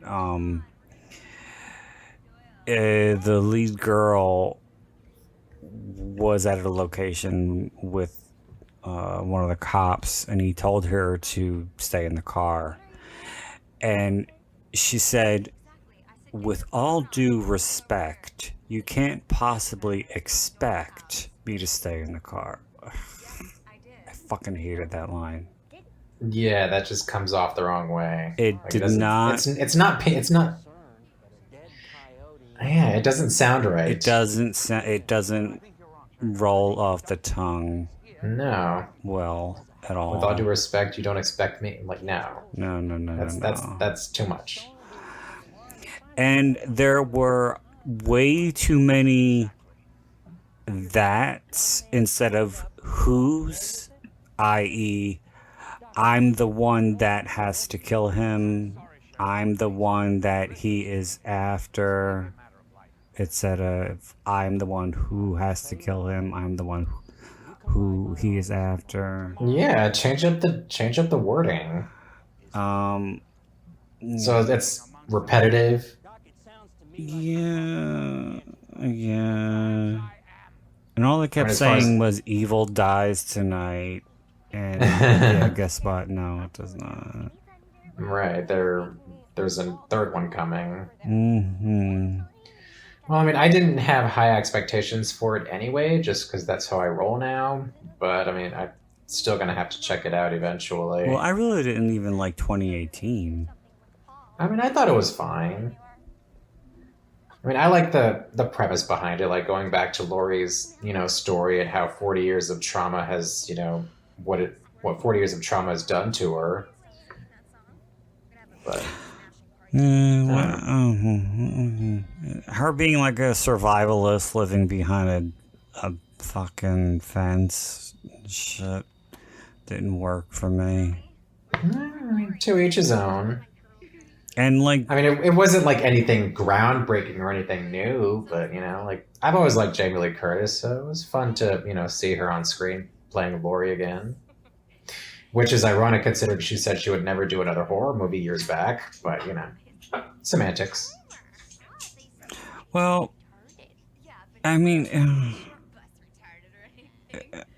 I really think that it didn't need to be done because it was done already No, with H2O. exactly. You're right. You're absolutely right. And it's funny because like she worked so hard to break out of the horror role, and there she goes right back into it, years later in her 60s and 70s. I mean, to each his own, but Well, I think she's. Well, I don't really think that she needs to work with all the money her husband makes. who's she married to? Christopher Guest. I don't know who that is. He does a lot of those movies with Jane Lynch, like Best in Show and stuff. Okay. I mean, the name sounds familiar. Let me look it up. What's his name? Christopher Guest? Mm-hmm. I read your book. Turning Dr. Loomis. Oh, that guy. Okay, I've seen him before. Turning Dr. Loomis into a sleazy doctor who wrote a book to exploit the Michael Myers case was so fucking cliche. Yeah, right. But, that's what they do now. Like, where are these people's principles? Like, where are their values? I don't think anybody in Rob Zombie movies has any sense of values or morals or ethics. Well, I mean, Or common bracket, kinda. sense. Common sense, yeah, I'll give you.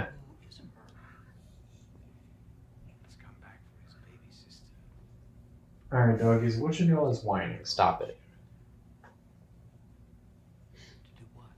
To do what? That's right, Chucky. Say it!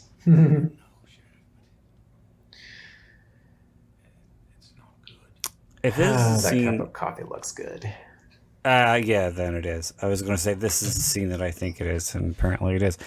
Rob had said in the commentary that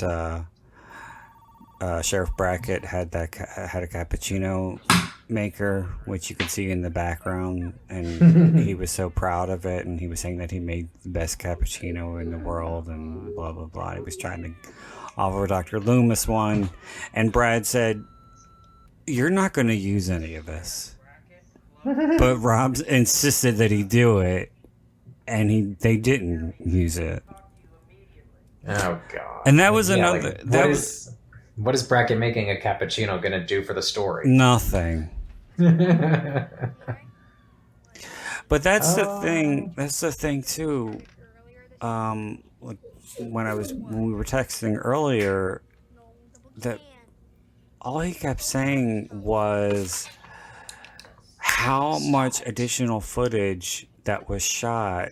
First of all, the script must have been 800 pages. Right. Of Like, if you want to throw every little detail in there. Yeah. All he kept saying was, this scene was much longer, we had to cut it down. This scene was much longer, we had to cut it down. And for the simplest things, he kept saying, well, this one should have worked on the first take, but it actually took like 15, or this one should have, this effect should have worked right away, but it ended up taking like 2 hours. Aren't Hmm. these all signs that this movie never should have happened, first of all? Right, right. Second of all, if you can't get the right take from the actors, and it takes like 15, then you're doing something wrong as a director. You're not really being clear on what it is that you want. Yeah. Like, you're obviously not very good at communicating if you can't describe to people what they need to do and how to give the performance. No. You know, because, like, a director needs to know acting, and he's had a whole other career before he started making movies. You know, Well, so like that's got to be a bit of a not an easy switch to make. that's why directors who are very serious about their craft and want to be able to communicate clearly with their actors take acting lessons. Mm-hmm.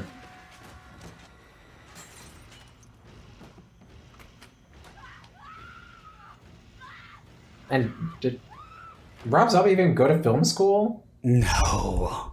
I didn't think so. I doubt he even graduated high school. I'll give you that one. But yeah, like just because like you have all these grand ideas in your head doesn't mean you're going to be a good filmmaker. Well, I don't even think that's what it was. I think it was he thought because he was a big fan of all of these movies that he could make them. Right. No, it's not that easy. No, clearly. I mean, it's cool that you're a proponent for the genre. You're an Yeah, advocate. absolutely. Like, I love the fact that you're playing House on Haunted Hill, the Vincent Price version in the background. You know, but like he obviously has an appreciation for horror. But an appreciation doesn't mean you can make a horror movie and it be good. Like just because you want to make something differently the way you would have made it doesn't mean you should. You can finish watching the movie at your house. How about during a commercial break? There's also a moment where you see the Thing on the TV, Mm-hmm. and he's Okay, bow down. he actually said, I'm not sure why we used that. I think it was because it was cheap or something. Yeah, probably. Save money where you can. The Thing is in the original on the TV. Yeah, right? That's why they would. God. Yeah, give your credit where it's due. He's so stupid. About 17 years ago, I responded to a 911, which turned out to All I hear is Chucky. I know, I know. Just put him in a sound booth and give him some headphones and a mic. Yep. around her neck, so I omit her from the report. I drive her to another town and drop her off. God, he's so cool. I think that this is going to be I got a picture with him too. 3 months later. I'm sure you did. That was such a cool Frightmare. Ugh, gotta miss going to those. You talk about it so much. It's like the most pivotal moment of your life. You got to meet Brad and Fiona and Christine and Alex. And Well, I mean, they were. I mean, that was the best one because of all of that. But I mean, come on. Yeah, I am very proud of that I got to go and meet them all because it's awesome for any horror fan. well, especially for someone who is such a Chucky fanatic. Indeed, indeed. Yeah, I really should get those pictures that I have of them framed.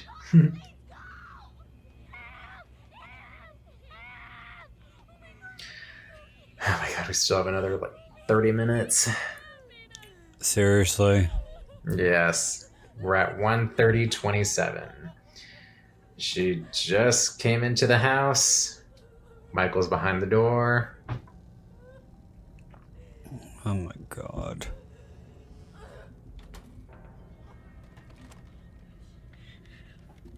Although I will say that this movie does have some good bloopers. I didn't even bother. I love watching bloopers. Because the scene where Laurie's calling the police, she's actually facing Michael as he's walking through the door, and she's like, "Oh my god, I need the police! Oh wait, you're right there." Yeah, it's pretty funny.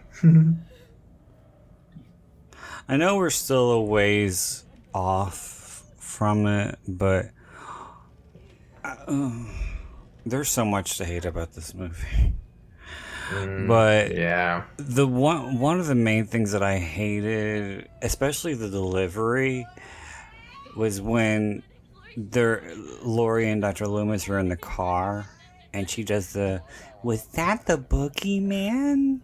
Yeah, that just rubs me the wrong way. Well, that's not even what the line was in the original. Like, as a matter of fact, I do believe that was. Like, come on. No, well, that too, he fucked that up. But in the original,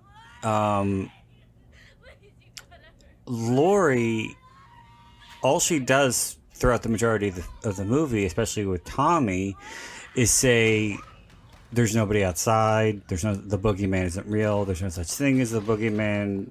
Right. Blah blah blah.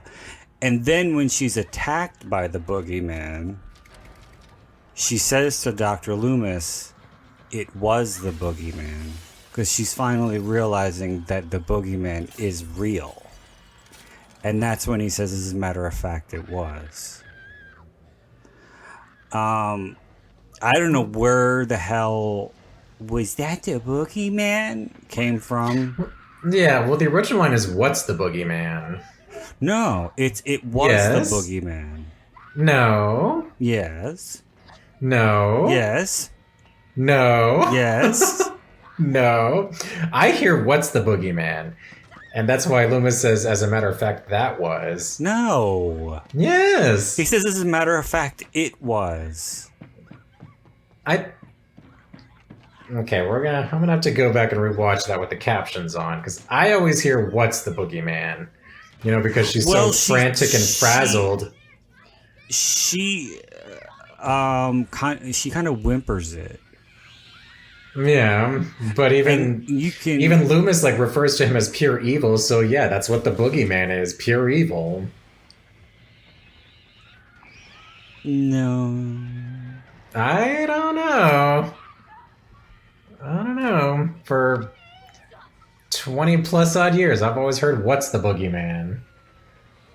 I'm gonna watch that and I'll get back to you. That doesn't even make any sense. Yes, it does. I'm gonna watch it with the captions on and I'll let you know. I'll even send a little audio file via texting. You don't have to. I know what the fuck she says. Nope, you're wrong.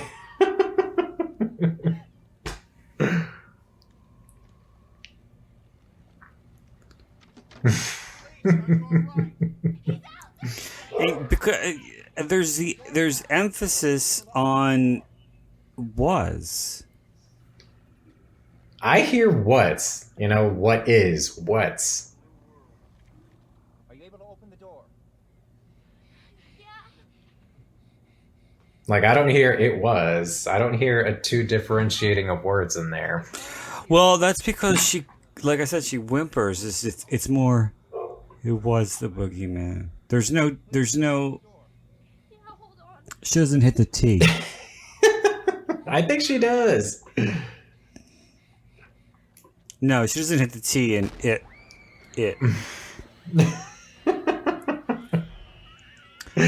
I know what I'm saying debate about this, and so do I. And one thing that always ground my gears is, how is he walking down the street and Laurie's just unconscious when she's in the bathroom screaming her head off? Oh god! Don't try to. Don't try to make any sense of it. No, I may not try, but I'm gonna ask. Like, does she just tire herself out that she just passes out?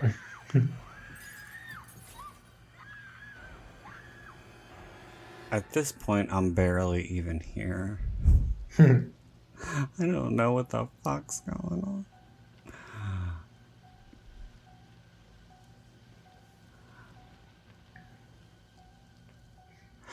on. And if there were cops there, why are there no flashing lights on the outside? Because Rob's a dumbass. Have you heard about the Taking Shape books? I don't think so.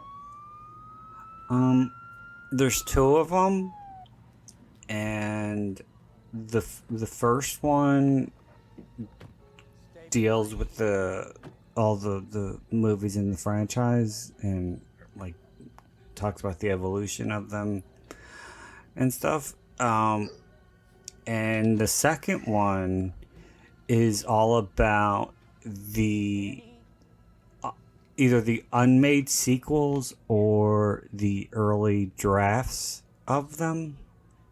Interesting. And they there's a podcast that I just started listening to called I can never remember what the fuck it's called. It's like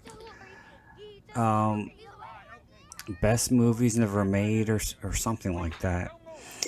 And they talk a lot about early draft, the same things like early drafts of sequels or adaptations of novels or early adaptations of novels. Like That's cool. But they talk about an early draft of Halloween 4 that was totally different. There's no Jamie. Laurie is in it. And I believe Lindsay is in it. But I think I've heard about that. Oh yeah, the tombstone's behind Linda in this scene. Anyway, continue.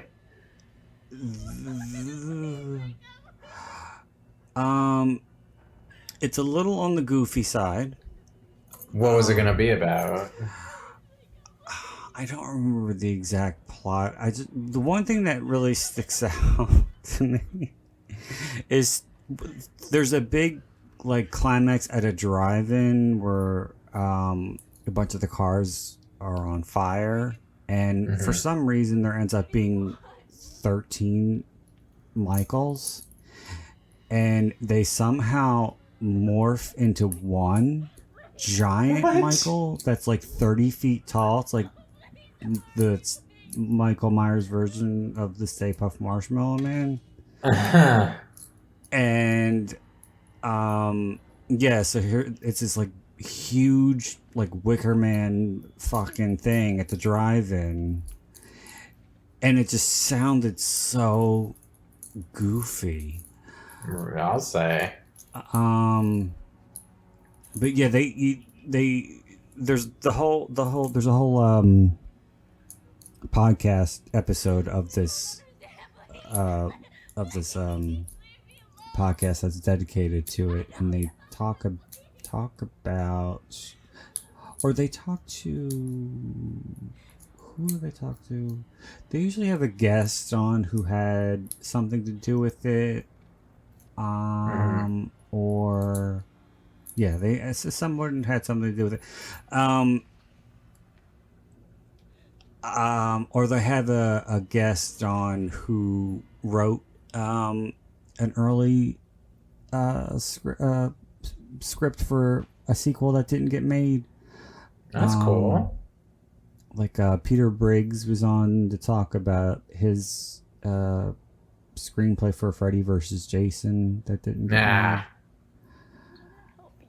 Did it sound a lot better? There were so many different ones. I can't remember which one was his. Well, I'm sure most of them would have been better than what we got. Yeah, I mean, come on.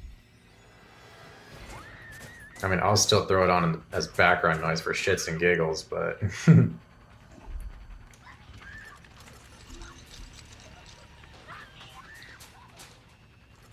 well, why don't you find your own way out, bitch?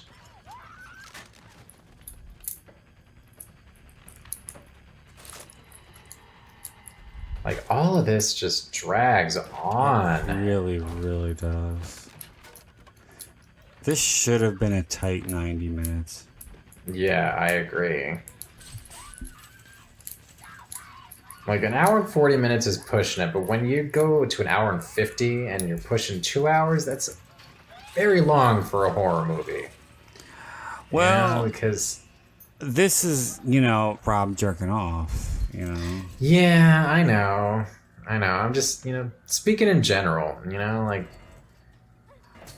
we know where we are. We know what needs to happen. Like, stop prolonging it and just make it happen. Mm-hmm. Like, you could have gone from this to the main house scene where he's chasing her down and completely eliminated the whole Loomis scene and not even have that till the very end. Where he's putting her in the car or something. Like, you don't need an extra 20 minutes of this. I thought it was funny that Rob said Scout knew and Malcolm knew that Tyler was going to break through the window. Yeah. But still, they both, fucking shit themselves. And Malcolm's response is genuine, where he starts that was screaming real. and goes, "What the hell? What the hell?" What the hell? That still makes me laugh, I'm not gonna lie. Michael, what the hell?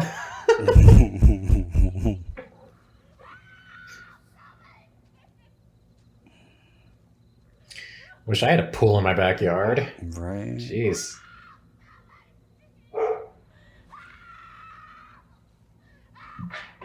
Jamie Lee Curtis, Lester. you're not.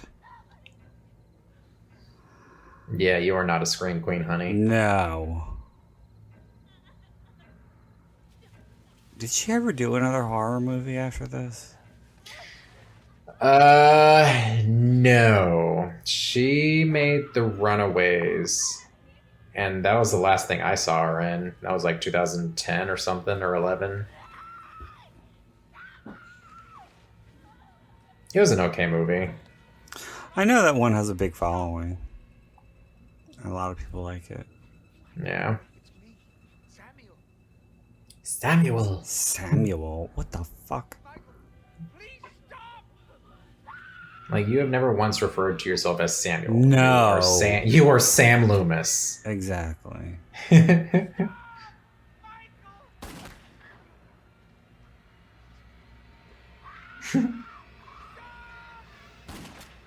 Go down there and put the gun to his goddamn head.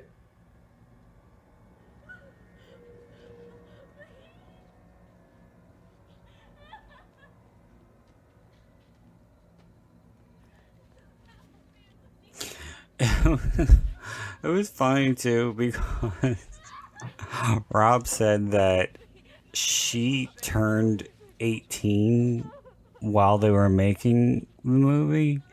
Right, I remember that. And he was he's so stupid. He thought that she was going to go out like bar hopping and to celebrate her 18th birthday. Does he not know that the legal drinking age is 21? Apparently not. Yeah, he thought that she was going to go get trashed and like completely fuck up the schedule. Like, she's 18, dude. Like, come on. Like, she can vote and buy cigarettes. And buy porn. That's basically right. Oh, that was fun. My first time in adult video megaplex. Oh. Oh, what? You didn't buy porn on your 18th? No. I bought. What? Well, first What'd you of buy? all, no, I downloaded a bunch of torrents for the most part, but I talk about this during some other commentary. But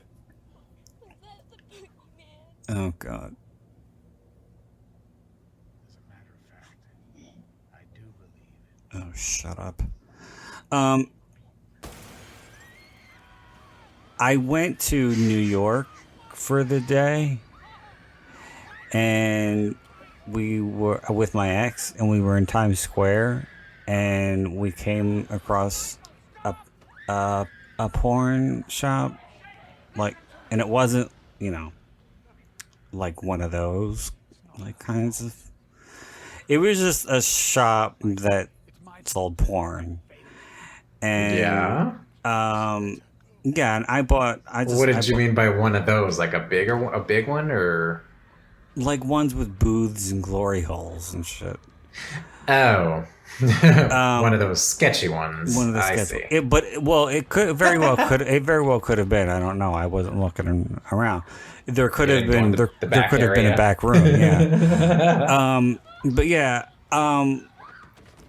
I bought a DVD that was just like a compilation of a bunch of scenes, and Ah, I was completely confident because I was in New York and I was like, nobody knows me. I'm never going to see this guy again. So I had no problem putting the thing on the counter. well, there you go.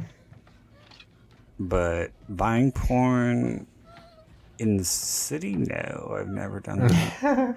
I remember when I turned 18,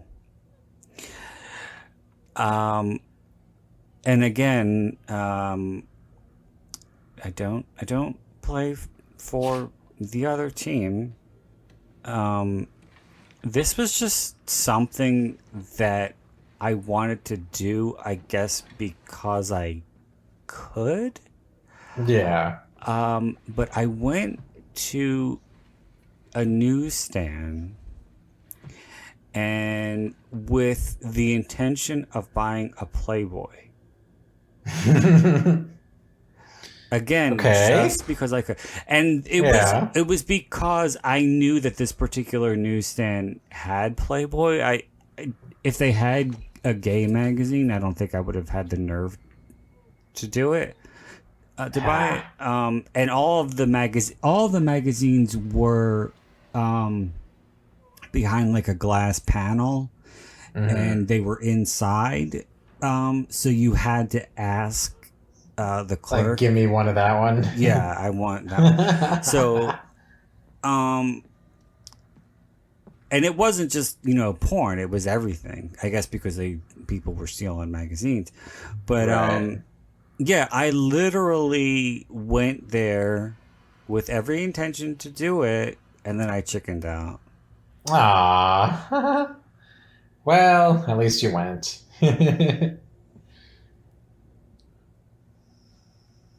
That's funny.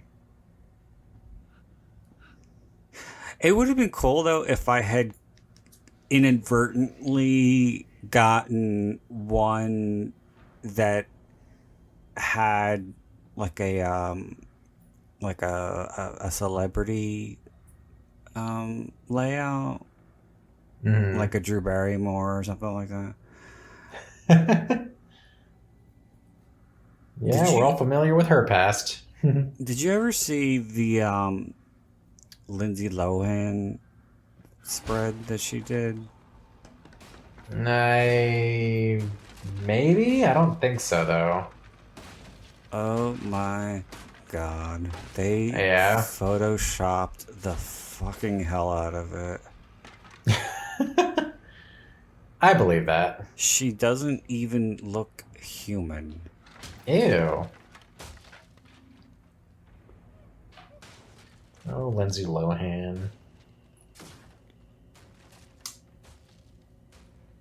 And it was completely unoriginal too, because it was a recreation of a Marilyn Monroe pictorial. Because God knows jeez. that's never been done before. I know, right? No one's ever copied her, ever. No. Oh, that's just sad. Well, that was around the time when she was doing everything she could to try to get back whatever star power she got from Mean Girls, and it wasn't happening. And Right. I just She was just over and she done. was done, and it wasn't only the fact that her star had faded, it was that she was given so many fucking chances to come back, and she fucked up every single one of them. Yeah, seriously. She was given movies. She was given walk-on roles on sitcoms. She hosted Saturday Night Live, and everything was garbage. And, like, she tried her hand at singing for a minute. Well, that was when she was, Kind of on top. kind of on top, yeah. Sorry, Marnie. But yeah. She was a very mediocre singer. Oh, yeah. My best friend and I, we went and saw I Know Who Killed Me. Oh, God. Like, one of her last strings at Stardom. And that movie was just awful. It's It was interesting. boring. It made no sense. It's interesting that you say that, because earlier today, I was trying to come up with some ideas for future commentaries for movies that are considered to be really, really bad, just like to riff on them, like we're doing with this monstrosity now. And I Know Who Killed Me showed up on like 2 different lists of the 100 worst movies ever made. Yeah. I'll watch it again to riff on it. Can make fun of Lindsay Lohan. That's always a I've never delight. seen it. Oh, yeah. It just looks so dumb. I wouldn't. It's just well, like you keep waiting for something to happen. You know, it's just like it just doesn't. I know. I mean, the weapons are pretty cool. From what I remember, it's like the killer used like these knives made out of like this crystal blue ice. Oh. Yeah, like the way that they were designed was actually pretty cool. But as far as plot goes, okay, we're finally almost at the end. She fell through the ceiling. She's got the gun. And now he's going to attack her. Lori shouldn't have a gun. Lori shouldn't know how to use a gun. Yeah, it's a revolver. It's fine. Lori should be afraid of guns. No one should be afraid of guns. Unless they're pointed at you. Well, I mean, she's...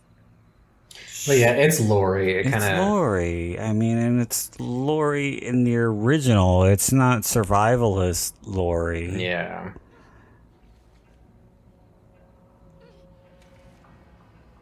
But yeah, I don't care who you are. If you're taking a bullet to the face, you are not getting up. You know, evil being or no. I mean, come on. Even the freaking, priest died. The demon from Exorcist died when he went into the priest. And even then, he just got banished back to hell. Yeah, he got his head twisted. What do you call it?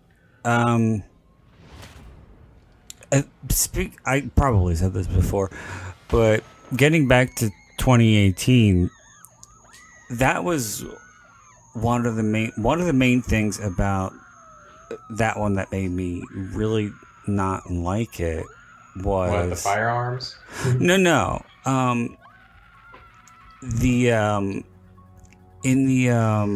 read the novelization as well as seeing listening to the audio described version of the movie, and they really, really hammer it home that Michael Myers is not a supernatural force. He's not evil incarnate. He's just a man. Yet he's doing all these insane supernatural things like pulling people's teeth out Right. and getting set on And- fire Right. and And like ripping off surviving. heads with bare hands. Yeah, it's Like this is zombie Jason shit. Yeah. Oh God. You know, like they think that we're not going to notice this stuff.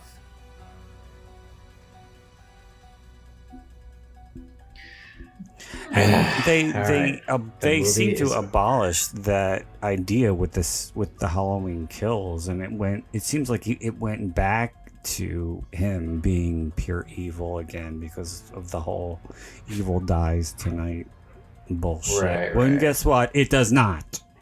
You know, like stop telling us it's going to die or it's going to end because it's not going to end. I don't know. Maybe we should just ban going to movies outright.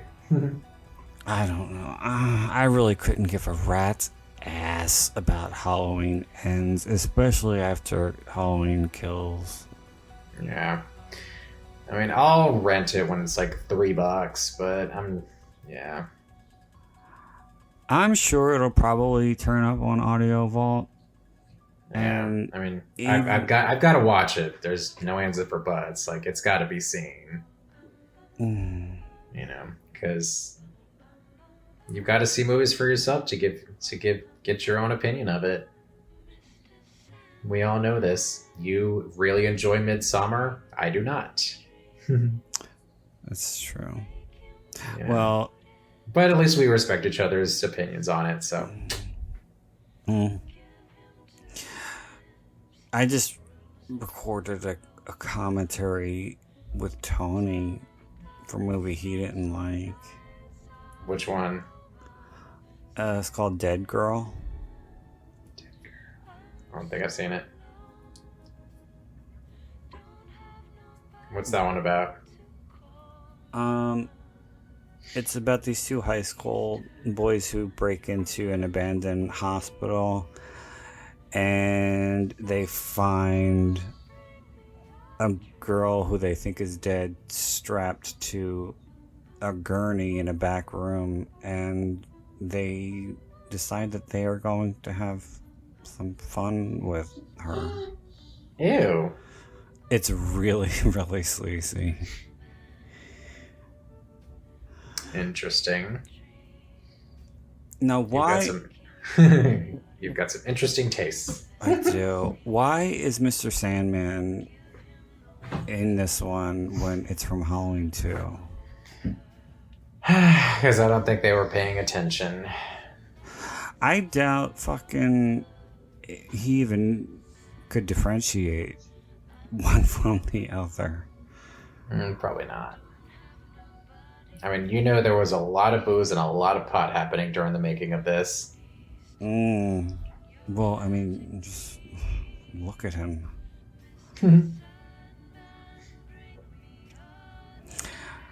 Well, kids, that was Halloween from 2007.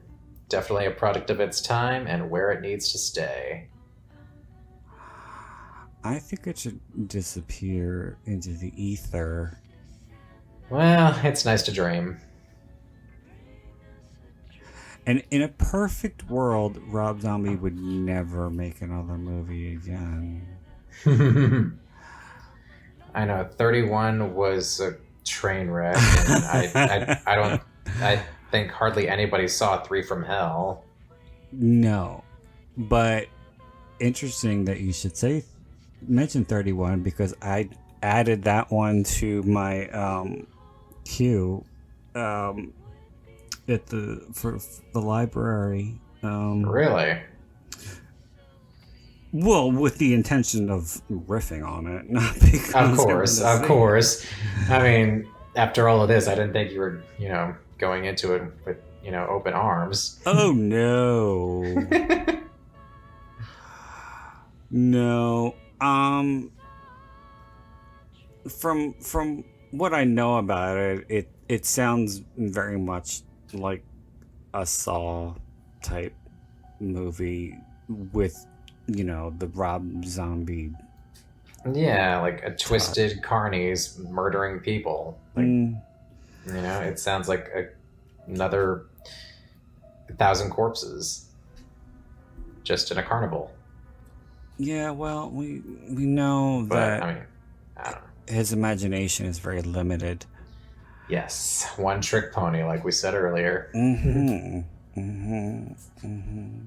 Well, as far as I know, at least from what I heard about it, at least that one doesn't have a full cast of white trash characters. Really? Or does it? I don't know. You tell me. I don't know. I mean, I know the only one I know that, like, I know Sherry Moon's in it, of course, because she's got to be in everything. But I mean, I think the little person from Game of Thrones is in it.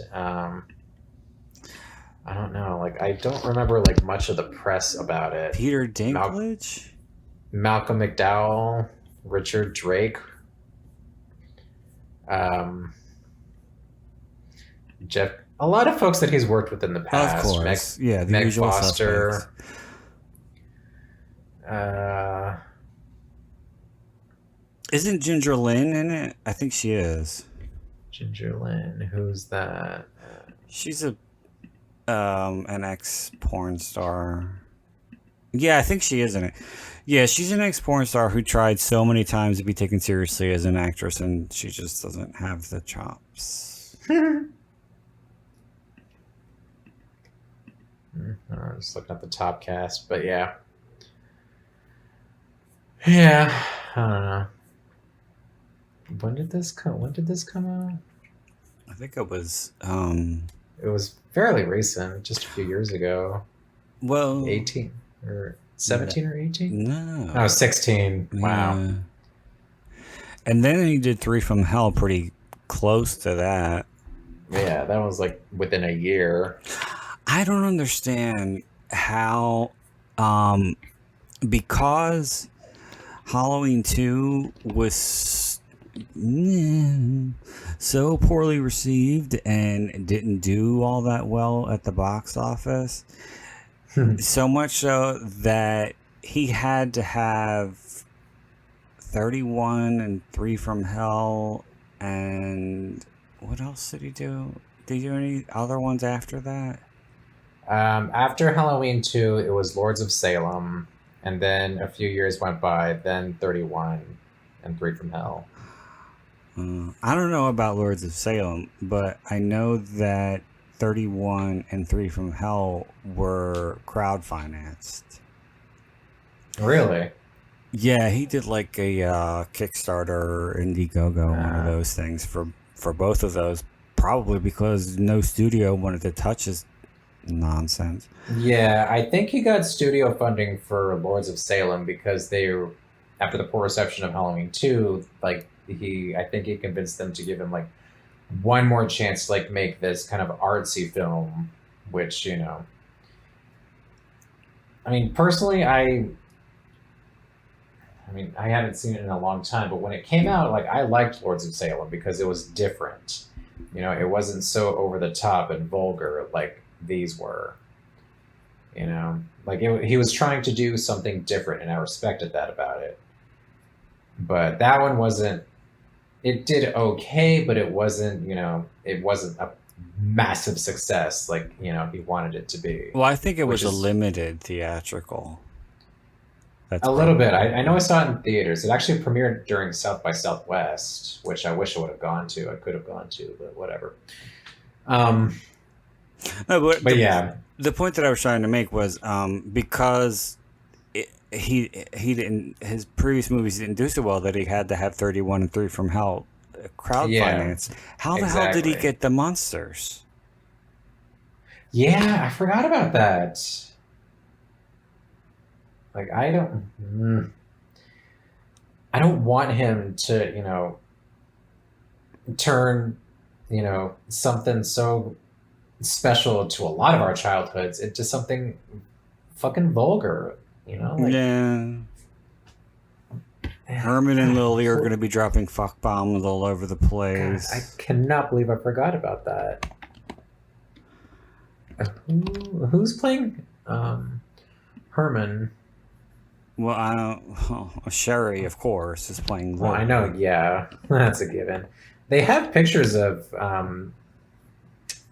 whatchamacallit from the set and I everything. heard. Yeah. Come on, where are you? Ah, here it is. Untitled The Munsters Reboot. Pre-production. They haven't even started filming yet. What? No. They. Well, it's set.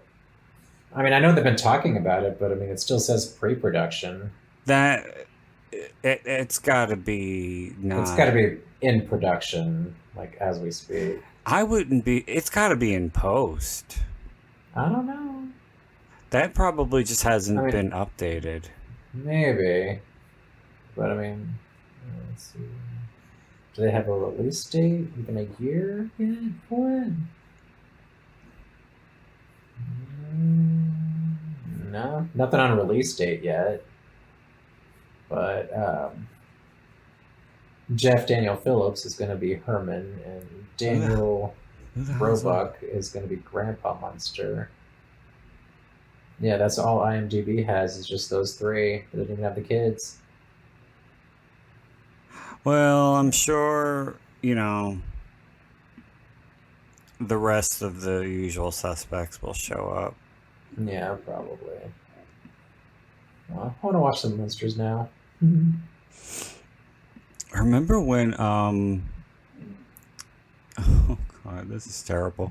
But when, Three from Hell had to be, like, drastically rewritten or re-edited because Sid Haig died, and there was like this big joke that like he died just so that he wouldn't have to finish it.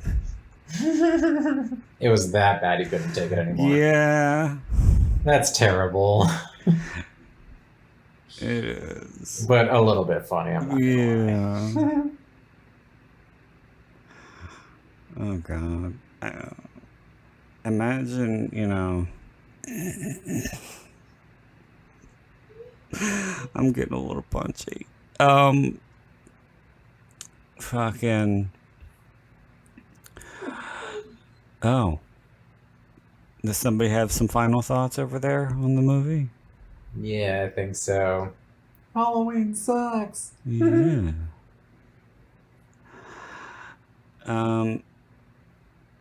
Well, that was an experience.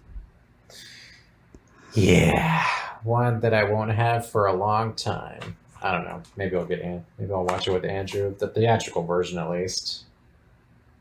Andrew doesn't like horror movies, right?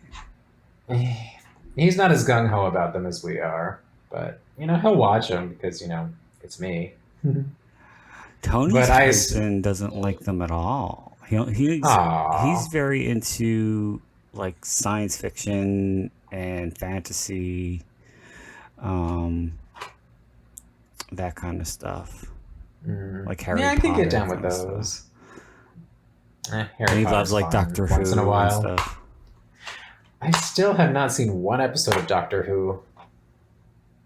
Neither have I. No, it's got a huge following. Yeah, seriously. Yeah. Well, final thoughts. I can't say that my opinion about the movie has changed at all. Yeah. I'm still just kind of meh about it. It's like, yeah, it's there. Maybe I'll throw it on one day. And today was that one day. Yeah, now you never have to watch it again. Oh, it's a proud, proud day. I still, if they were going to do a remake of what's considered to be one of the best horror films of all time, they should have put it in more capable hands. Yes, like an actual experienced director. Yeah, and someone who could actually write dialogue. Oh, Yeah. but it's done. You know. It is. So I guess this is where we say our goodbyes for the time being. Yeah. I think if I wasn't so sleep deprived, I'd probably have more quips and jokes and jabs at the pile of monstrosity that this thing was. Well, all things considered, I think we did pretty well. Well, we made it through, and that in That's half the itself is battle. a feat. Yeah. Yes. And folks, if y'all are still with us, you deserve a medal. Yeah. Oh God, please. Yeah. So I want to give a huge thank you to everybody for listening, and a huge thank you to you, James, for joining me for this abortion. My pleasure, as always. You know, And you even can't see, but I just did a little bow because I'm that weird. well, I definitely look forward to riffing on more Rob Zombie movies. We will, but in moderation. Yes, you can. Yes, you can only take so much. Yes. So, all right. So we're gonna put a big fat bow on this one, and somebody wants to say goodnight over there. Yep. I appreciate you having my puppies on as well. Of course, they're always welcome, especially my favorite, Mr. Floppy Ears. Yep, you just walked in. Oh, Look at that little tail wagging. I'm gonna go out. oh, that's so sweet. Okay, well, thanks again for everybody for listening, and until next time, this is Brandon Ford wishing you all, and Lester too, wishing you all unpleasant dreams.